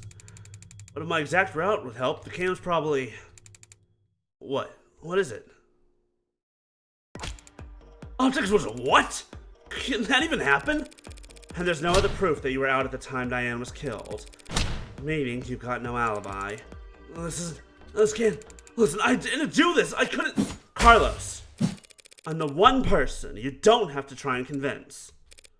After all, I'm your lawyer. So let's just get it all out there and see what we've got to work with. Right. Now, you said you left to clear your head. So what made you come back? I came back because I heard a noise. A loud noise. Didn't know what it was. But it was loud. And it scared me. Because apparently also in the future we don't have fireworks anymore. So, no guns, no fireworks? Honestly? That part, not bad. Surveillance state, bad. No guns, no fireworks? Good.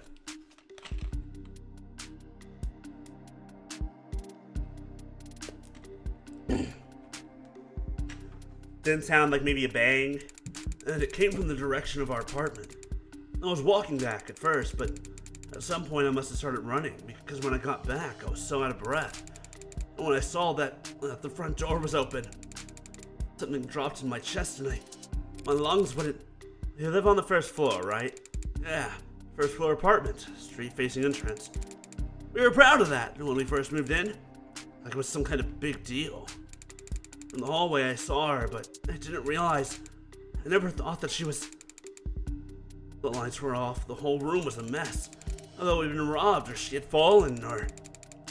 There was broken glass, furniture knocked over. And she was... I called her name and she didn't move. I checked her pulse and she was still warm. Her blood was warm, and I saw... The gun. It looked so heavy, but I thought it had to be fake because I didn't want it to be real. Is that why you picked it up? What? Pick it up? I didn't touch that thing. I didn't shoot her, damn it! Doing what I do, you hear a lot of lies. White lies, blatant lies, hasty lies, bad lies especially. For me, it's always been easy to spot a lie, but it's become hard to know what to do about it. I have all the proof I need in my files, but he's nervous and defensive, and none of this works if he doesn't trust me. Stay up to date on the details of all evidence by checking your phone. If your clients notice that you don't know what you're talking about, they'll stop giving you any credit. You did touch the gun, Carlos. That's just a fact, and we know because of your prints. It's a fact that your fingerprints are on that gun. What? But I didn't do this. I wasn't thinking. Carlos, all I'm saying is that you picked it up. That's all. Would you believe me if I said I didn't realize it was a gun? That explains how his prints got on the gun, but not in a way that would satisfy the police. Still, if all he did was hold the gun, so stupid. I know what a gun looks like, but staying in my own home, right in front of... You were in shock, Carlos. You still are. Police came in sometime after that. I don't remember much of what they said. Things started moving fast, it seemed like. The rest of my night went... probably the way you'd expect. Carlos, you admit to having a verbal argument with Diane, but you said you were surprised to see the room trashed when you got back. To clarify, you're saying that you two never had a physical fight. What? Physical? We never fought like that. Did the police say that we did? They assumed as much. Which means they also assumed the room was disheveled well before the shooting occurred. Considering what Carlos has told me, what else did they assume? What is it? I'd like you to take a look at something for me. The crime scene. Oh, it's an AR module built from data taken as the police entered, so... Right, it's just data, Carlos. No grisly details. Okay, let me see it. Take your time. Alright, I think I've got it. That's how the police found things. Now close your eyes and think back to how the room looked when you left. Try and focus on what's out of place. Alright. I'll take notes, you just say whatever comes to mind. I don't remember exactly where everything... We're gonna find out what that ceramic thing that broke was, though. Because he's gonna remember what was there. Where everything was. But, well, the mirror was upright, of course. And that clock was still on the wall. The chair got knocked over at some point, and the bed got tossed, the cushions torn, and the urn fell. Other than that... No, sorry. That's all this... He's lying again. I see. Like so? What's wrong? Something out of place? Morgan? Morgan? Morgan, this is very important. This is very incredibly important that I say this. Oh my god, I love you. I love this woman. Just so immediately. Carlos, you need to trust your instinct. If anything seems off, don't be afraid to speak up. It's just, I guess I just assumed your notes would be making edits to the AR. Well, I suppose that works too. Sorry, I didn't mean I think your drawing was pretty good, considering. I'd like to change the subject now, Carlos. Alright, let's talk about the letter that was found on your desk. Letter? What do you mean? I mean this letter here. Do you recognize it? Because the police are calling it a confession. A confession? But this is a note to self! Pardon? Look, when we fight, I lose my temper, say things I don't mean to. So this morning I tried writing things down so I'd have a script to stick to. So I can apologize to her instead of just fighting with her. Carlos, you say in the note that you hurt them. I broke her fidget tubbies. I knew it was something stupid! Oh, I'm so happy. I knew it was something stupid. Oh my god. I love this so much. I don't know what a fidget tubby is. I don't care. I love them. Her what? Her what? Her fidget tubbies. Oh my god, they're so cute. Oh my god. Those are not Labubus. Labubus are terrifying. I hate those things. These are fucking great. These are more like Chikawa. There's collectible ceramic character things. Oh, that's what the ceramic residue on the ground is. They're supposed to be like tactile, use them as paperweights or conversation starters. Conversation starters. She loves those little things.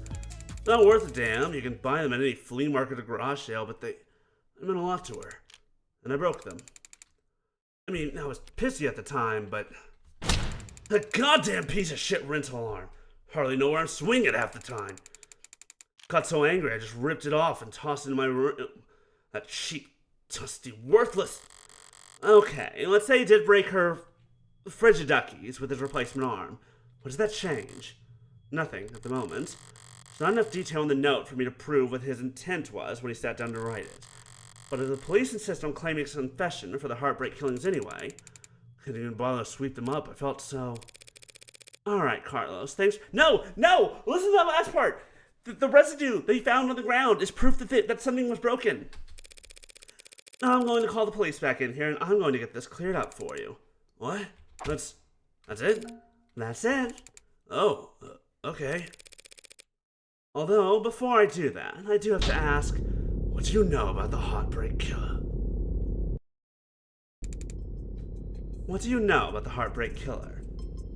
Heartbreak? You mean that psycho that was trending all month? I mean, as much as anyone, I guess? I haven't been getting out much, but sure everybody's on edge. A guy like that out there, he shoots people through the heart, right? The police have kept the victim's appearances far away from upstanding news sources. Unless he was already following the murders, Carlos wouldn't notice any resemblance to his girlfriend. I mean, she was shot in the chest, but that doesn't mean anything, does it? If he's this though on the uptake, it's going to be a real shock when those officers walk in here and accuse him of being a serial killer. We'll just have to squash that theory as quickly and definitively as possible. 4:04 a.m., June 5th, 2086. I didn't realize you could smoke in here. Technically, I can smoke wherever I want. For a fee. I guess so. Nervous? Don't be. I'm the one who's on the clock. Right, I'm sure this isn't your first time doing this. No, of course not. It will be my first homicide defense, though. Oh, wait, it is? What do you mean, yeah, what? Why does everyone always think the first time's so goddamn important? Hey, cheer up. I've got relevant experience in other areas. Oh, and, what areas are those? You ever gamble, Carlos? No, ma'am, I never go anywhere near loot boxes. Wow, that's making one hell of a statement right there. I won't touch the stuff. Gee, I think I know where the writers of this game fucking, I meant more like playing cards. Oh, well then, no, not that too. I've actually got pretty terrible luck. Could have fooled me. Me too. Alright, actually, okay, don't count that roll. That roll was a 14. That doesn't matter.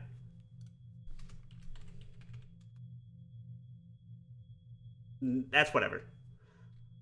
Well, what I do is a lot like poker, Carlos. Poker's nice, because even if you don't nothing but crap all night long... I'm so sorry, Maya. I'm so sorry. I think I accidentally passed my bad luck onto you. Don't worry, it'll be back in my hand soon.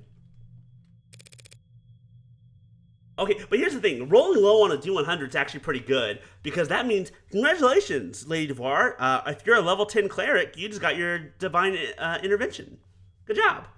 You can still win, which makes things pretty fun. Okay, so, do you have a good poker face? I like to think so. And are you lucky? Only when the stakes are high. And, in this metaphor, we're playing poker. And the state's the dealer? If only. No, the state's more like the house. You mean like the house always wins? Yes, they're very good at it. Winning, I mean. That's why they're up there and we're down here. That's why they're the house. So, what do? We play the cards we're dealt as best we can. Win more hands than we lose. Keep it up, and eventually someone will come over and tap the dealer on the shoulder and whisper something in their ear. And then we'll be politely asked to leave. That doesn't sound very triumphant. The house always wins. So our definition of victory is more like not losing. Don't lose. I knew it. I knew that's what she was going to say. I'm a genius. Thanks, Morgan. Once again, when it comes to a D100, you actually tend to want the low rolls. And I guess I was more asking, like, what should I say? Just leave all the talking to me. So that's the strategy. What's up? You know there's a saying about gamblers with strategies. Yo, ready to confess yet? 'Cause I already woke up the DA. Already? She must be new. The district attorneys have final say on whether or not a case is brought to trial. Only fair, since they're the ones who end up having to actually prove the damn thing.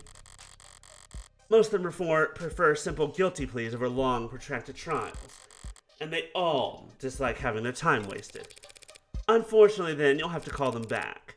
Because my client is not guilty. And frankly, I'm not even sure you have enough to hold him here.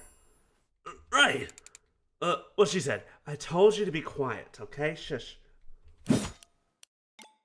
You got a weird sense of humor, counselor. Different generations, I guess. Before my time, kind of thing. I'm very serious when it comes to defending a man's innocence, detective. Big number true, big number do go bearer. Counselor, we have your client's his written confession. Let's start there. Okay, I'll be happy to. The thrust of every argument starts with the facts, what's already known and agreed upon. Public knowledge for every player at the table. It's pretty simple, Counselor. Real paint-by-number stuff. See, we found a note in his apartment, with his fingerprints on it, apologizing for how we hurt them all so bad. Now how are you planning on spinning that? Those are the facts, but I've been building up my hand all night. And now we've got the weapons to answer anything they try and throw at me. Well, my client did write that note, and it was an apology, but not for murder. He was apologizing for, heads up, analyze the facts as they're laid out and review the responses in your hand. Select the card that best answers the argument and place it into the slot on the right. You can mouse over your opponent's portrait for a reminder on what key point you're entering. Yep, this one, the debris. He was simply apologizing for this. The hell is that? I found myself asking that exact same question. What are we looking at here? Something from the crime scene? This diagram of the room, it's created from data you captured, right? Pure non-GMO augmented reality crime scene data, yeah. What's non-GMO? Not much these Oh my god, that's so funny. Notice anything out of place? Yeah, the whole room's full of busted shit. It's the scene of a murder. Full of busted shit for sure, but I was more referring to the unidentified ceramic debris found on the western side of the room. Hell is that? Ceramic debris, huh? Must be from the vase that got tossed. Actually, that's not possible. Oh? Because that vase... It's not possible for it to come to the vase, because that vase is still pristine. How is that possible? Oh, did the game crash? What happened? Game? Uh-oh. Game? Oh no? Did game crash? I think game crashed. Wait. It fixed itself. Maybe. Something's moving. Never mind, I think it's still broken. Oh, there we go. Flash just that surprised that he broke everything. The lady at the garage sale told me it was so old and delicate. God damn it, the one time I try and thrift shop on my own. Well, so what? What does it even matter? If the vase doesn't have a scratch on it, then the debris must have come from somewhere else. That debris is what my client wrote that apology over. You're saying that confession was an apology for not vacuuming? I am, because that pile of rubble is all that remains of the victim's collections of Fidget tubbies. What he said. Mr. Flat broke the victim's ceramic figures by accident, and this impassioned note to self was just an attempt at scripting out an apology. Can he prove that? We're taking this seriously? As much as I wish we weren't. We're all in agreement that my client wrote that note, and we can all plainly see that there's ceramic debris at the crime scene. Now, since it couldn't have come from the vase, it must have come from the collectibles. Those things. Simple, right? How are you on about? The entire room was trashed, as the arcs clearly shows. Those fidget tubbies must have gotten pulverized during the struggle, too. You're really gonna claim he sat down to write an apology for breaking her toys after gunning her down? Not a bad train of thought, but I can do better. No, those collectibles were destroyed much earlier than that. And there's proof. The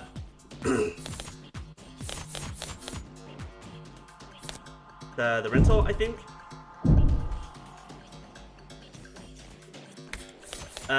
They broke during the shooting. We know that they didn't. Just take a close look at the rental you took into custody. One swipe of your finger should show exactly how devastating it was to the fickle buddy ecosystem. It's fidget tubbies. Whatever. You did take it into custody. I'm sure your techs found ceramic debris on it, yes? Now that you mention it. Fine, whatever. He broke them with his arm while he was killing her. Happy? Overjoyed, because even a cheap arm's got an operating system that long the last time it was worn, right? Right. See, I happened to spot a footnote on the lab report. Said that rental hadn't been used since the AM. Whose side are you on, old man? It's gotten pretty late, sunshine, just trying to save us all the time I ever can. Well, thank you for your service. Well, thank you for your service. These two are so similar. It's hilarious how much they dislike each other. Are you seriously buying this crap? Just look how scrawled, how panicked that note is. Do you expect me to believe he was upset over a fidget tubby collection? One that hasn't even been graded? She's very impassioned about these fidget tubbies. Setting aside Detective Reyes' surprising depth of knowledge when it comes to collectibles, you're correct. They hold no real monetary value. It would be odd for Carlos to be so shaken over their loss. But so what? So what? After all, that's not panic you're seeing on that page. No, the only reason that note looks the way it does is because Carlos is right-handed. Yeah, I am. Did they not know that? Shouldn't that be on my permanent record or something? So the reason that note looks like asylum wall scribbles is just because he had to use his left hand to write it. I tend to think better writing than typing, and I need to get used to using my left anyway. I just thought it could be good practice. Taking that into account, along with the ceramics, your slam dunk confession is looking about as watertight as a fishnet. Okay, fine. Forget about the confession. Congratulations, counselor. You've established that your client's remorseless. Now let's get back to the reality of the situation. Here are the facts. We found your client at the scene of the crime, wearing a coat covered in the victim's blood, right next to a big old goddamn gun that just so happened to have his fingerprints on it. That's right, that coat is... What, you gonna claim it's not his? That he actually wears an extra small? We'll get to the Yuri later. Wait, am I right that she's a burned out lesbian? Because you know I'll be happy if she is. She's trying to bait me in her typical low-key fashion. As the arguments flow, you won't always have the stronger hand. Sometimes the best you can do is hold your tongue and avoid overcommitting. Try to lose as little credit as possible while you wait for a more favorable chance. No sense playing into it. Something you'd like to ask me, Detective? I'm just curious. What will it be next? You can tell me he actually wears an extra small?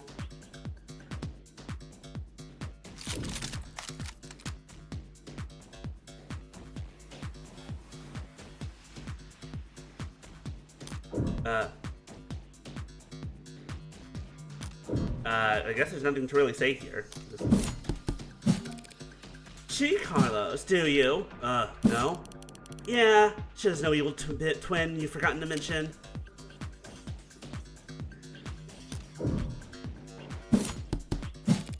No, I'm afraid not. Not even gonna go for a mysterious third party at the scene of the crime?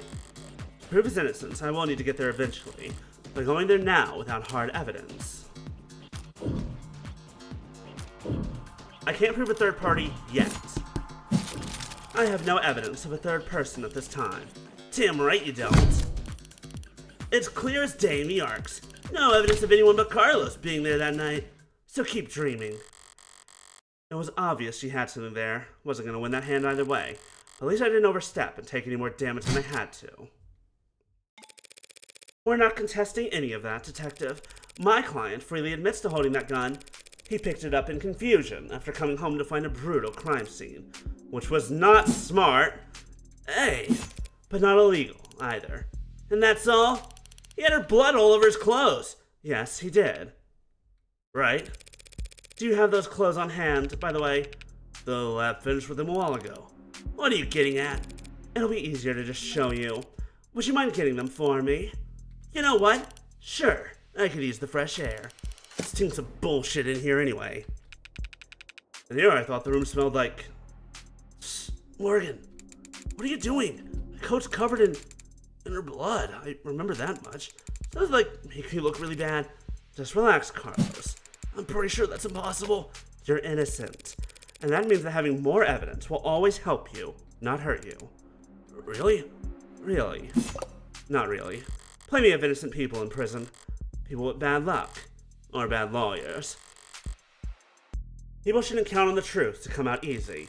More often than not, it takes coaxing. What was that remind me of? Alright, here it is. One bloodstained jacket, fresh from the lab. Oh, I wonder if it was raining. Because if it was raining, then the jacket would be wet, right? Maybe?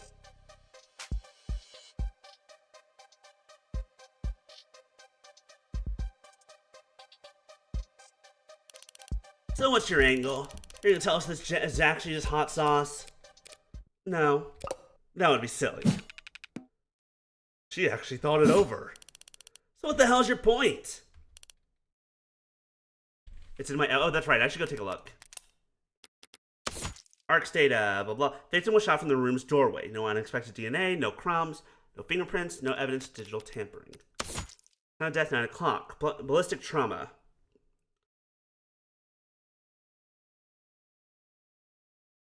Same handiwork as previous 5. Lab message to confirm ballistics match 2. 3. We already know what it is. Vegetubbies. Flat's coat. No other detail. Okay, the coat was the suspect was wearing when taken into custody back from analysis. Blood on the sleeve matches that of the victim with 99% certainty. No other details of any significant Flat's note. Glass shards. The revolver.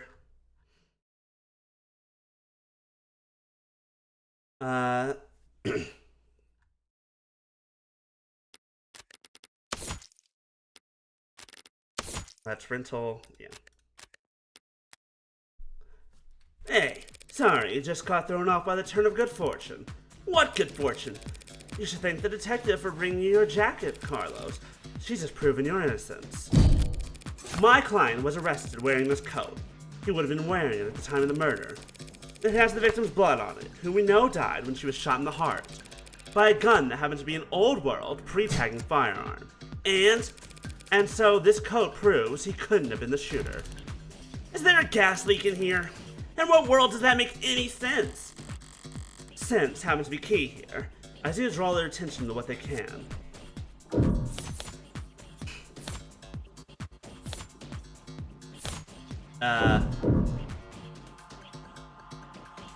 Wait.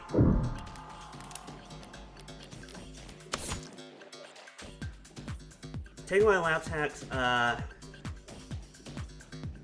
mean, I guess we can see that the blood's on the bottom of the sleeve when if he had actually shot her, it should have been like on the top, right? Or more spread out. It wouldn't have been pooled like that. I don't know.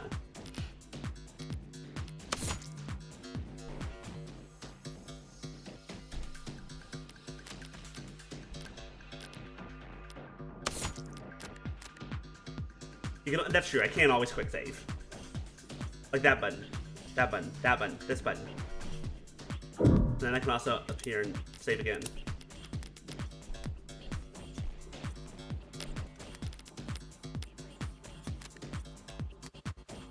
I think from what you can...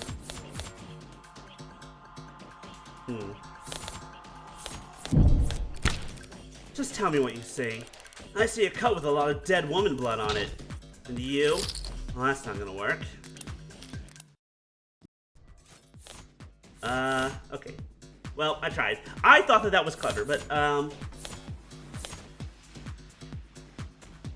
is it because the coat looks torn up? Let's see. No, it's not torn, it's bloody. Oh, gunpowder! That's right! You'd smell gunpowder on the coat.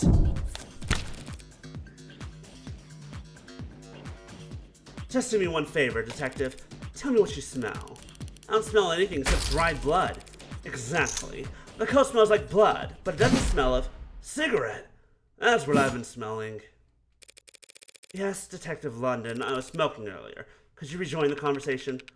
I've been listening. You want me to smell the jacket? If you would. Let's see. Huh. No gunpowder. Okay, so in other words, London was a hint. London was the hint that the game was telling us to look for. That's actually really clever. That's actually really good. What? What about gunpowder? Oh, don't blame yourself for not noticing. This was before your time. You can't be more than a few years older than me, but not before your partners, it seems.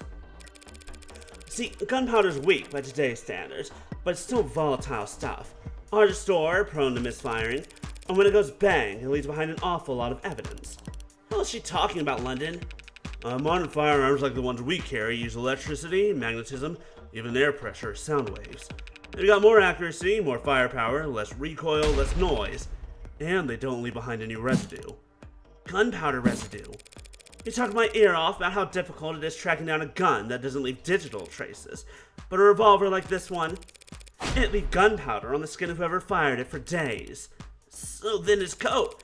If you don't trust your noses, you can check the lab reports. I think that if they had found any gunpowder on my client or his clothes, they'd have taken the time to highlight it. Well, whatever. That just means he washed off after shooting her. He changed his clothes. That's not impossible, but it would be pretty pointless. Huh? His jacket and his left hand were blood-soaked when your officers found him. Would he really go through all the effort to get rid of something as subtle as gunpowder residue, just to get the victim's blood all over himself afterwards? In light of these details, I'd like to formally request that you reconsider the charges Mr. Flatt is facing as soon as possible. Whoa. They're faltering now. Should topple over at any moment. The letter was mostly icing on the cake for them, but that gun is all they had to link Carlos to any of the shootings. So if it looks like he never actually fired the gun, I'll admit things were a little dicey there at times. Once I was able to grasp the situation, the smaller pieces fell into place easily enough. Not my cleanest work by far, but overall I'd say... Did she get a message? Wait, did they actually manage to find it? Something you'd like to share, Detective Reyes? You're good. You're good. Twisting the truth into knots, making the facts work for you. Thanks, I think. But your luck just ran out, because the net scrubbers found a cam active at the exact moment of the shooting. And right now, I'm staring at a photo of the killer. That seems unlikely. Wanna bet? A photo of the shooter. If she had that, we wouldn't still be talking. But I doubt she's just pulling this out of her ass. She's got something from the scrubbers.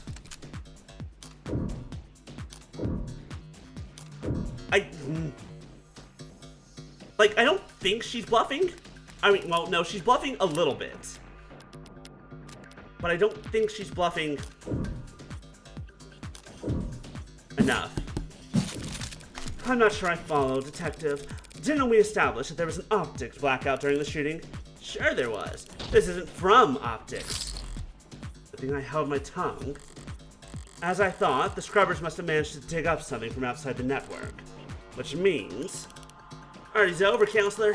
Feast your eyes on this. Well, okay, the quality is lacking. And yet there it is.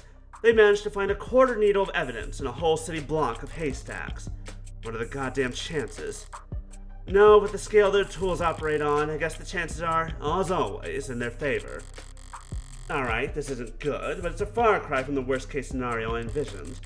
You could even say I got lucky, which means the stakes are, well, it's a little bit blurry. Oh, look at me, I didn't take the damn thing. Technically, no one took it. Looks like at the time of the shooting, the neighbor was on their phone, probably venting about how crazy the couple across the way was acting. But if their phone is on, its camera would be on. And so he managed to get this shot through the window. Where to begin? Far away, unfocused, ultra-low resolution, zoomed in, blurred, color shifted, and so compressed it looks like it's from another century. There are tools that could enhance this image any further, and I could count the pixels on one hand. And you could kiss its admissibility in court goodbye. You can't honestly claim that you can identify my client from this image, and there's no way in hell you can get this past a judge. Yeah, you're probably right. I couldn't. I think I know a DA that could. Either way, it doesn't seem like your client's leaving the police station anytime soon. That photo. What the hell is happening to me? Think I know a DA that could? Don't be so modest, old man. We have photo evidence of a left-handed shooter standing in the hallway at the same time the whole neighborhood heard a gunshot. And who do we know that had their left hand fingerprints all over the gun? You're referring to my client. You think? We've established he wasn't wearing his mounted arm at all tonight, so he must have shot with his left. Yes, and we've also established that he's weak with his left side. A left side that had no gunpowder whatsoever. Forensics will never be perfect, counselor. Sometimes we miss things. Sometimes you take a walk through the rain, and when you finally get where you're going, you somehow end up dry. That doesn't mean it didn't rain. All which is to say, before judge or jury, photographic evidence outweighs a failed sniff test. Carlos is innocent. I know he is. But that photo shows a left-handed shooter. Carlos is innocent. That photo is real. If both are true, he could be being framed. He could be being framed. Photo's been cleaned up as best as possible. I mean, yeah, glove. But the truth of the matter at this exact moment is, we cannot see a right arm. We see no hand. We just see sleeve. We cannot see face. The mirror was... We know that the mirror was broken. Wait.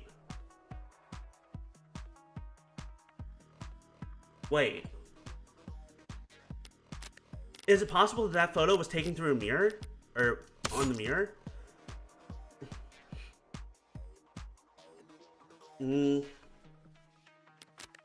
Because if this image is mirrored, then that means the photo doesn't show what it appears to show. So, not a loss for words? Never. I'm just confused about one thing. Where was this photo taken from, exactly? Exactly? Positional data is usually accurate to the nearest public router. We dean on the phone's owner and ask them where. Why bother with any of that? Ballistics and common sense tell us that the perp shot from the room's doorway. The front entrance of the apartment faces to the south. There's a hallway that runs back to the bedroom. We're looking straight at the shooter, so it's pretty obvious that this is taken from across the north window. From the north? It's from the north, and why can we clearly see the clock? Wait, hold on. I thought of something. Yep, here it is. Well, this is gonna be important. Shows the northern window facing the southern hallway where the shooter stood. Shows the western window facing the eastern hall. I want to go back real fast to the photograph. Nope, damn it. The photo does say 9. The time on the photo does say 9 o'clock. So it's not. It doesn't seem like it was taken through the mirror, unfortunately. Because if it had said 3 o'clock, then I'd be like, hold on a second. But where's the clock?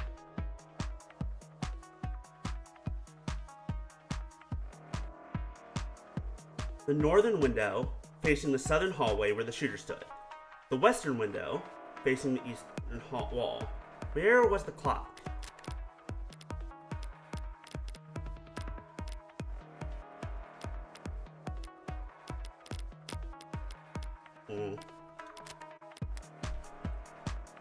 It's not that complicated. The neighbor who got the shot must live on the other side of the street. So we're looking to the bedroom from the north window. She's wrong. I should seize on the opportunity to start turning the tide. The photo was taken from the west. Yeah, because there's also the western window. Oh, that's right. Wait, the clock is... I don't remember where the clock is.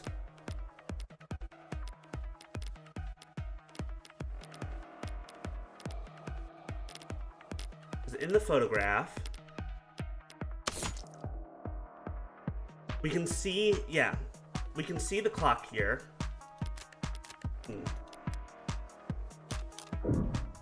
Well, you know what? I'm afraid that's simply not possible, Detective. The photo has to have been taken from the west. That's right, because the mirror was in the way. It's impossible because the mirror was standing in the north window. Never mind, I'm a genius. The mirror was here. What kind of bluff is that supposed to be?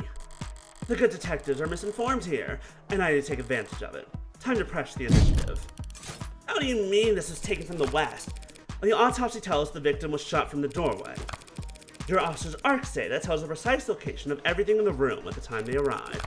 And now your photo shows the exact moment of the shooting. And you can now raise the ante on a hand up to the current max. Answer wrong and you'll lose more credit. But answer correctly, and you can bank up more credit for trickier hands down the line. And altogether, that tells us this photo must have been taken through the west window. As long as you can consider the statement. Yeah, I wanna bump this up, excuse me.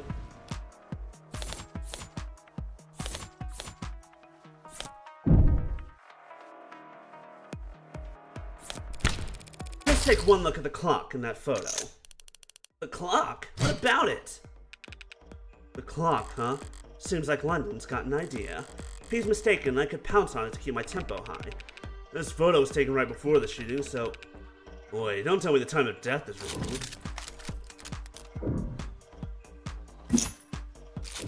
That's a good question, Detective London, but the answer's no. The autopsy, the clock, and the neighbors all agree the time of death was 9 p.m. Right, no mistaking that. So then what the hell are you on about? There's a clock on the wall in this photo, analog style, and it reads 9 o'clock. 9 p.m., the time of the shooting. Also special about that? Nothing. There's nothing odd about the time the clock reads, but do you remember there being a clock in the room? What? Actually, I don't recall there being a clock. That makes sense. You wouldn't recall seeing a clock, because when the police secured the scene, the clock had already been knocked onto the floor. And the only clock in that room is in the northeastern corner, and my client has informed me that before the crime, it was hung up on the eastern wall. Like so. What the hell is that supposed to be? An artistic rendition. It's, very distinct. You had information on how the crime scene was before the shooting. Why didn't you just add that to the arcs? And show you my hand? Just because discovery law compels us to share info, doesn't mean we have to play fair, detective. Slip my... Oh, that's why she drew it? Oh my god, she's a genius! I thought that she just legitimately didn't think about it at the time. She just kind of played it off. She played it off at the time because even Carlos was like, why didn't you just add that to the art?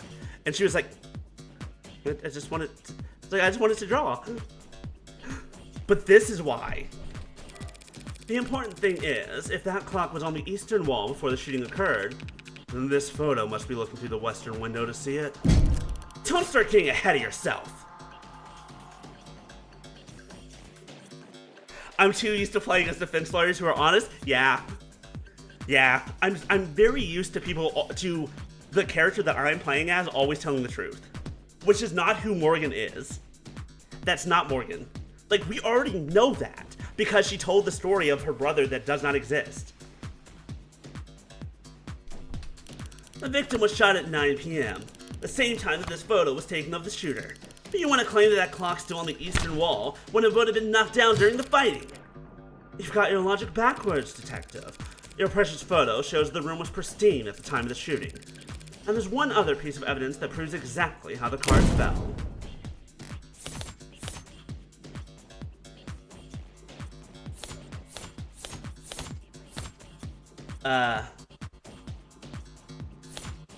I mean, I feel like the answer is...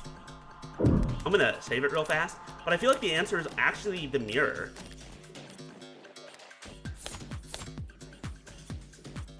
Because here's the thing. And this is something I've been thinking of a couple of times, right? About this mirror. The thing that doesn't make sense. If you shot someone through the heart, right? And then the bullet went through them and hit the mirror, assuming that that's how it happened. Or even if the mirror fell down while the two were fighting before the shot went off, the glass would be below the victim. The glass would be under the victim. The victim wouldn't fall and then all of a sudden, and then like Kurosawa style, the victim falls and then the glass breaks. Yeah, exactly, Lady DeVar.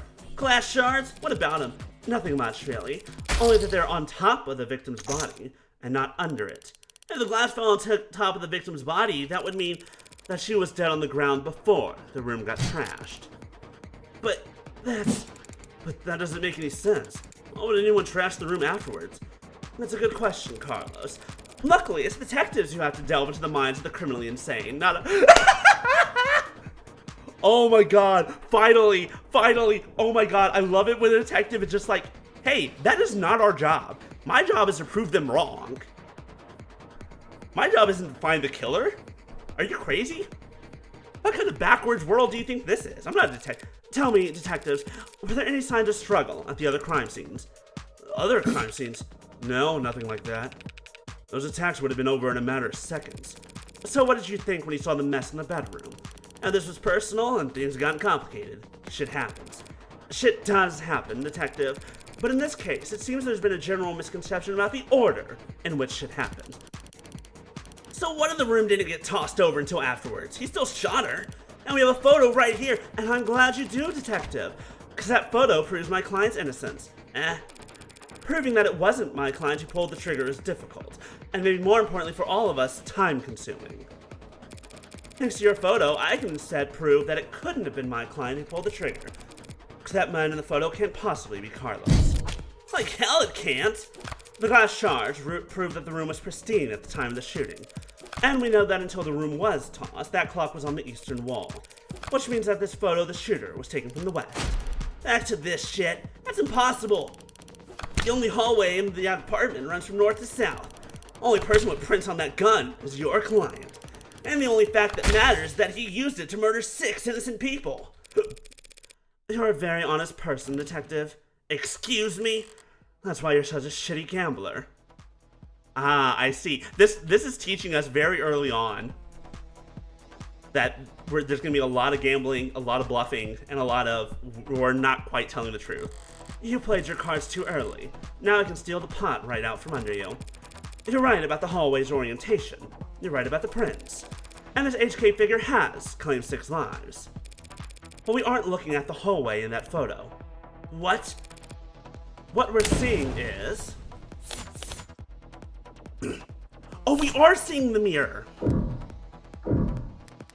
That is the mirror that we're looking at. Because if they're looking from this window, then what we'd be seeing is their reflection in the mirror. So if they're standing right here. Wait, no, or right here, I mean. This is the door. Nope, this is the door. Window, window. Door? Door? Now I don't remember. I wish I could see the place again.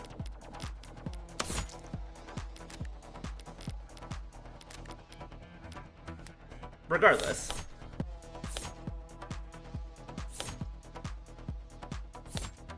Worth the ceramics now. Victim stand-up mirror, not digital. Yeah, I think what we're seeing is the mirror. I think you're... Oh shit, I pressed the wrong button. Y'all saw that, right? That I grabbed the wrong thing. Ah, shit. Wait, hold on. I think I have another quick save. One.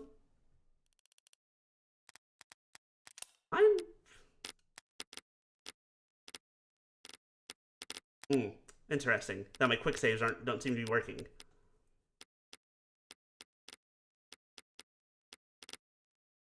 I've been pressing the quick save button. There's a quick save button. It's right here. It's F4. And it doesn't do anything. Alright, whatever.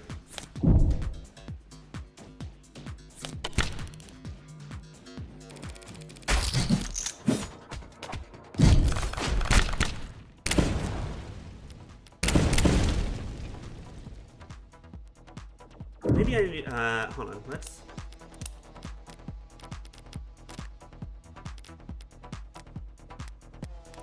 Settings real fast.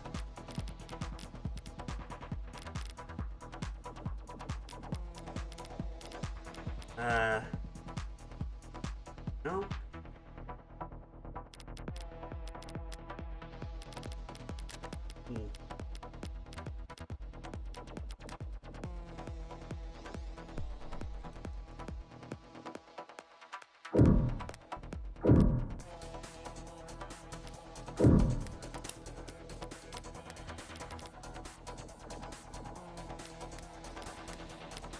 whatever.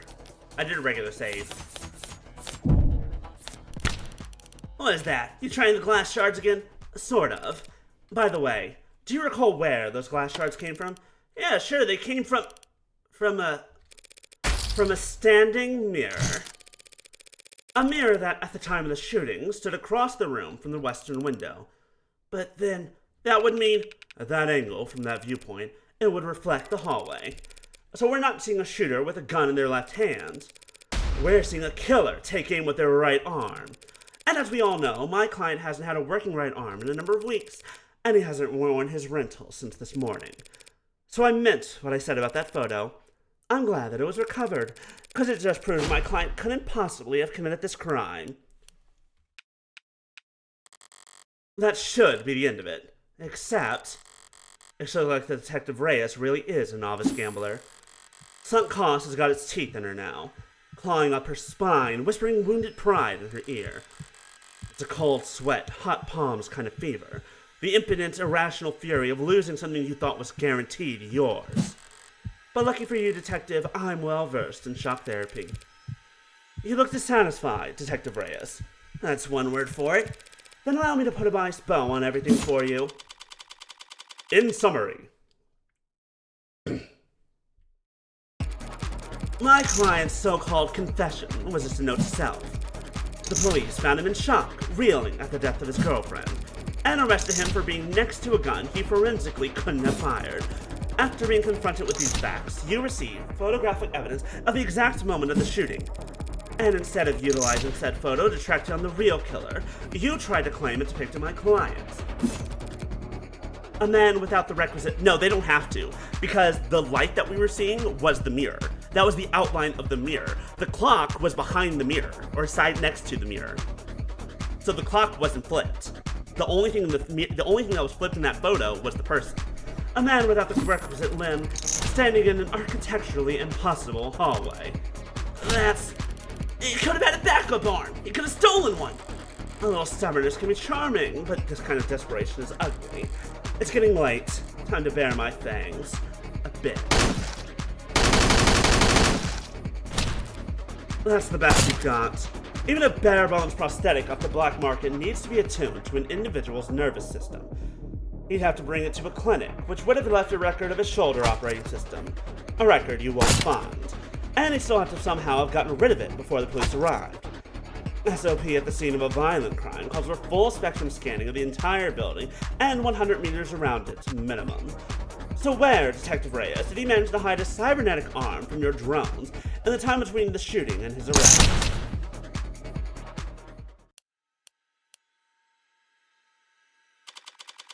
Well...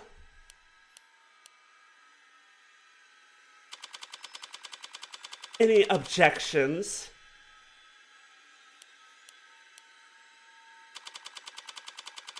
Detective?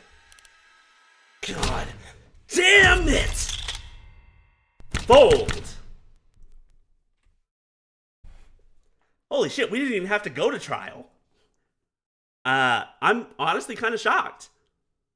I'm so used to Ace Attorney, where everything happens in trial. And we're just like, nah, no trial. Show me your hand, Flat. You're uncuffing me? In light of the evidence, we have no reason to hold you. Now I gotta go call the DA and tell her I made a mistake. Not we made a mistake, huh? Listen, kid, you should know.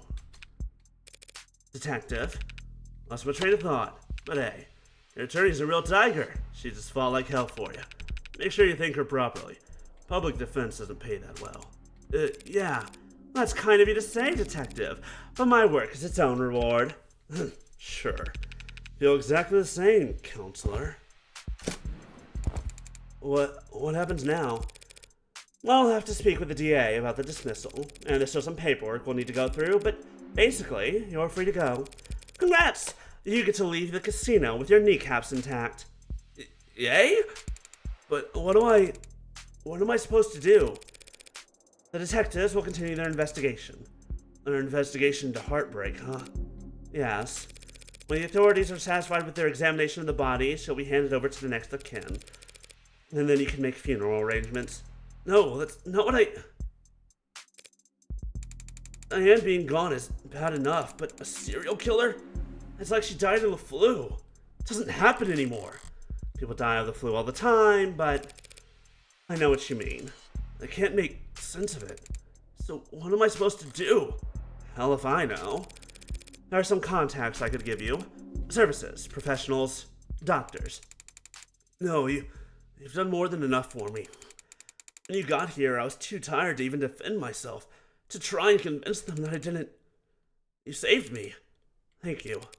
You're welcome, Carlos. But it's my job to know. I mean, thank you for not asking. For not asking if I killed her.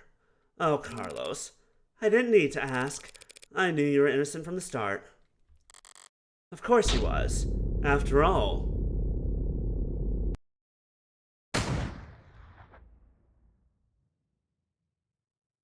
Excuse me? Morgan, excuse me? Hold on. Hold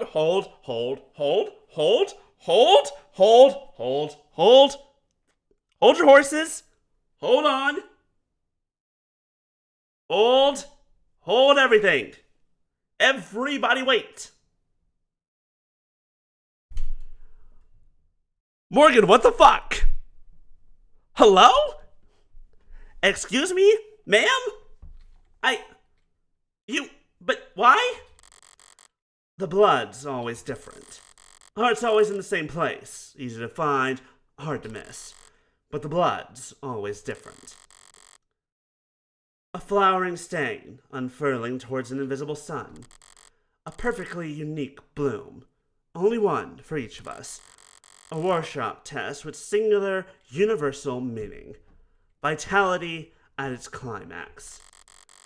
Bursting forth into a red fractal, consisting solely of an infinite the end. But the comical thud of a body hitting the floor has its own kind of lowbrow appeal. 8:59 p.m., June 4th, 2086, the night before. But why? Bullet number 6 of 6. The gun's empty. It's useless to me now. May as well leave it. Feels like a waste, but whatever. What the fuck? Cannot carry a tune. Okay, that's funny. I don't remember if I saw that earlier or not.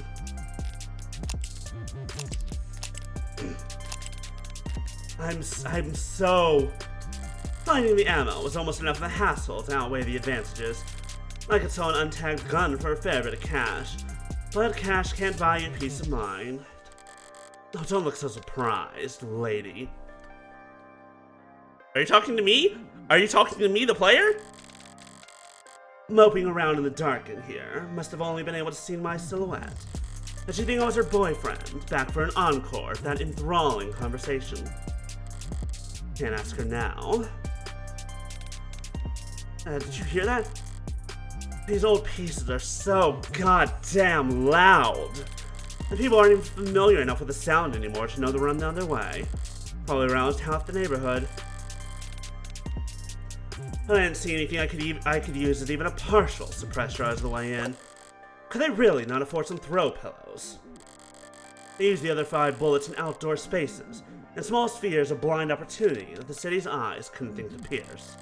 Cramped places, usually full of trash. But this room, as cheap as it looks, is at least clean, organized even. So the corpse adds a certain satisfying contrast. Cool, she's obsessed with death. Except the shit on the floor. By the window, there are broken pieces of something fragile and tacky. It's fine. It's just one thing out of place. Actually, it's not fine. It's actually really irritating. They kick over the stupid goddamn mirror. 5 perfect crime scenes, each of them not a speck of evidence, nothing to go on. And then for the final shot, there just has to be some pile of the shit in the corner ruining everything. I kick the wall. Something falls from it, probably more tasteless bullshit. I toss over the chair, knock the urn, tear into the sheets with my frustration, and try to savor the shredding. If it can't be clean, I'll just have to lean into the messy angle. At least it will be consistent.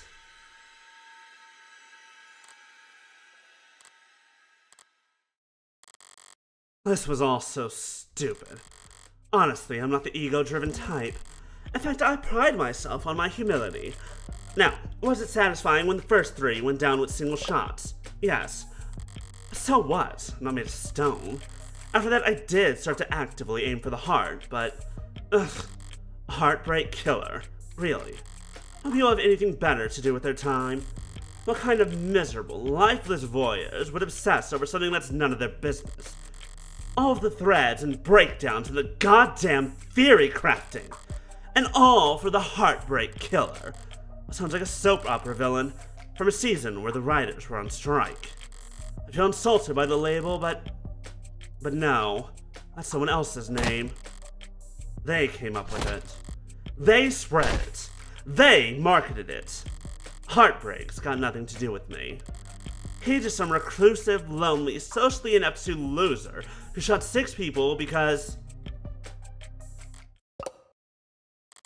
well, I'm sure people will come up with something. And I got rejected one too many times or whatever. Me, I killed those people because I saw them and I wanted to. And I've killed a lot more than just 6. At least the room is thoroughly trashed now. If I had just walked away after seeing that mess by the window, would have irritated me to no end. And now that it doesn't match the MO of the last 5 perfectly, it'll irritate the cops to no end instead. Good riddance, Heartbreak. You enjoy your 15 minutes in the spotlight. Really savor it. I'm going home. Okay, the air's weighty tonight. Thick, energized. A heavily foreshadowed summer rain I can feel on every hair. They call this kind of humidity oppressive, but I disagree.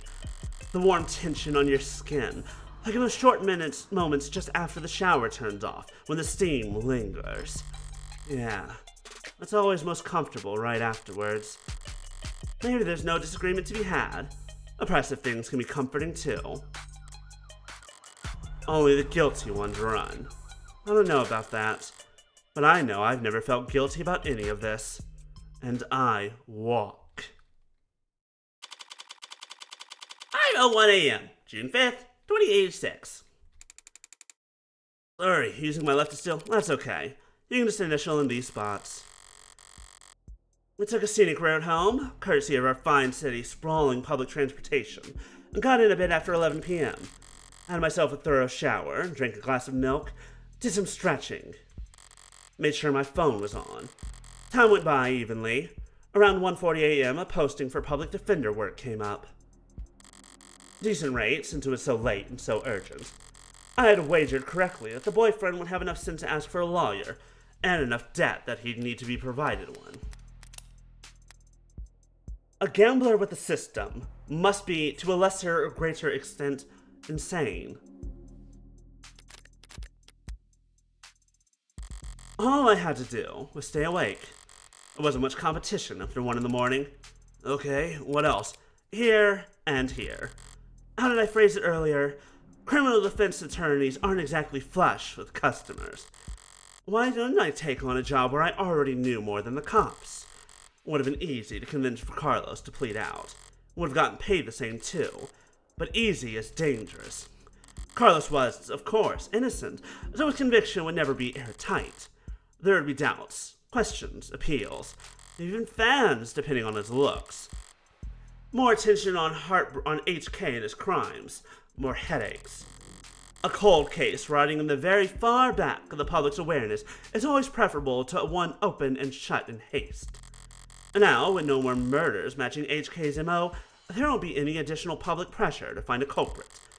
Now Heartbreak can just starve to death, out of sight and mind like any other fluke in the system. Almost done. Getting involved with a case this intimately does have its risk. Hell, I might have even overdone things here and there. Like adding up a smoke inside an interrogation room just to make doubly sure I didn't still smell of gunpowder myself. A London fellow seemed more fixated on it than I would have liked. But obviously, everything turned out rosy. And it's worth it for the finality of it all.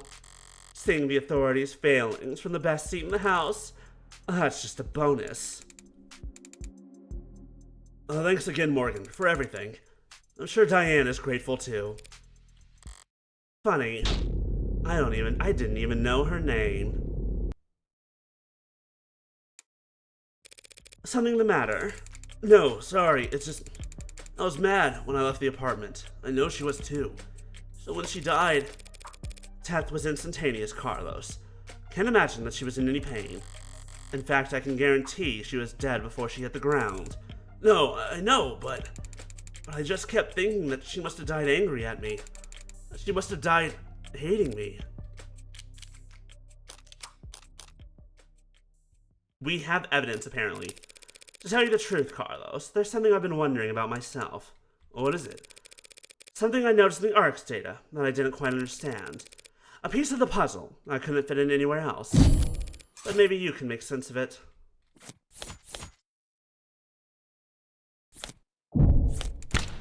Where did you find that? That pill organizer was found on the victim. She had it grasped in her hand when she died. Obviously, the police added it to ARCs, but it was quickly ruled irrelevant. It seems like it contained triprexazone, prescribed to help modders with phantom itches. They're small tablets, and those are tricky class, too, for a pill organizer. Could be hard to handle with an unsteady hand. No one will ever know what she was feeling when she died. Even if they did, feelings are complicated. You can feel angry and sad all at the same time. Wait, no, or did she say happy? Angry, happy, and sad. But as far as facts are concerned, it would appear that when she died, what she was doing was sending out your medications for the week. To my eyes, anyway.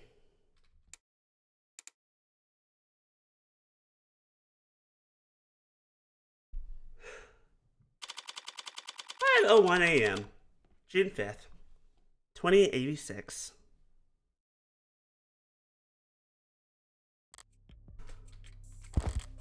Long night. That was too far just now, practically rubbing it in his face. It's not like I care about his feelings. I doubt I'll ever even see him again. But overstepping like that is pure hubris, and hubris invites a downfall. So why did I even bother? It was the last piece of the puzzle, I suppose. I'll just need to show more restraint next time. Though there won't be a next time for heartbreak.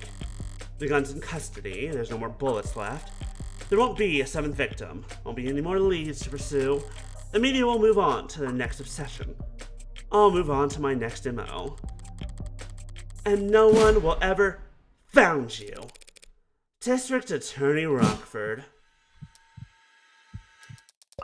Sorry, can I try that again? I'm so fried. By all means.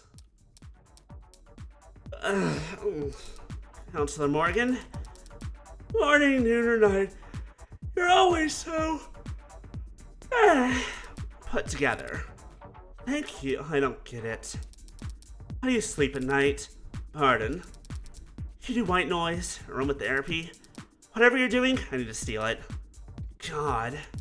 I must have bags under my eyes dark enough for the dumpsters. Assistant District Attorney Emma Rockford. She's a prosecutor, the lawyer who argues for the states in court, trying to prove a defendant's guilt. And despite her sometimes unkempt appearance, she's probably the sharpest person to fill the position in decades. I should know, since I haven't beaten her once. Worse yet, she has the remarkable ability to compartmentalize all that adversarial energy and only bring it out in the courtroom. It's part of what makes her good at her job, and hard for me to read. Should I buy a new mattress? What have they got you doing at this ungodly hour, Emma? Emily Rockford. Date of birth, February 13th, one day off from Valentine's Day. Likes coffee, toffee, hot couture. Just like Sunburn, Dead Pixels, High Strain, Eggs, Benedict, plays chess, shogi, and idol savant stars. Cat person? Yes. Big same. Here's my Edgeworth. Ah, the Yuri. We have found our Yuri. Oh, well, actually I'm here for you. Me? Your client was a suspect in the Heartbreak killings. That's my case. Well then, you must have been relieved finding out that you won't have to go to trial against me. No? Why would I be worried about going up against you? As always, the unintended barbs with her. So you're working with those detectives? Yeah, London and the new girl, Reyes. They've been reporting to me in preparation for trial. Preparation for trial? That seems ambitious. I guess they gave you the rundown. They've been doing everything they can, but it's hard to catch a killer who leaves behind so little. It's hard to kill while leaving so little behind. So Reyes told you they had HK in custody, and you popped out of bed all excited to run down here. Hardly. I haven't slept in 40 hours. Too much on my mind. And when I heard about a case with a single female victim shot through the heart, yeah, my ears perked up, but that's about all. Oh? I mean, Carlos Flat, a serial killer? The same serial killer that's outsmarted the state for weeks? She's not using his middle name. He was found with a murder weapon, but I can answer that in a number of ways.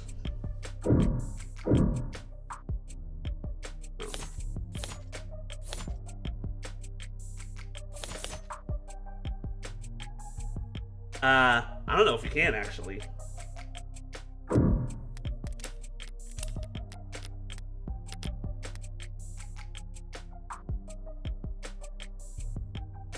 It couldn't have been flat. It could have been flat. Oh, right. And then, right.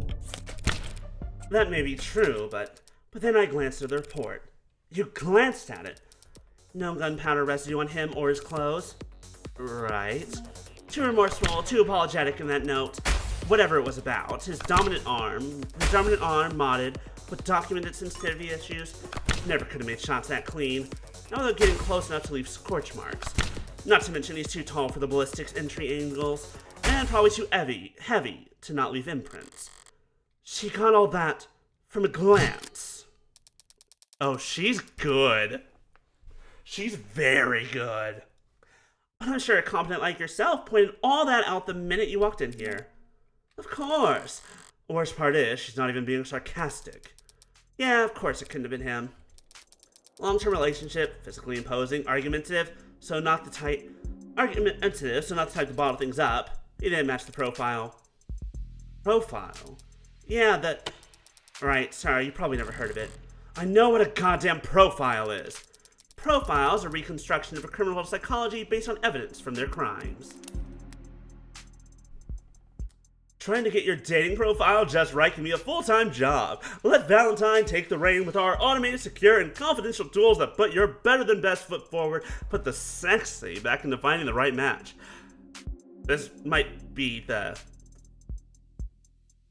wrong one, but close enough.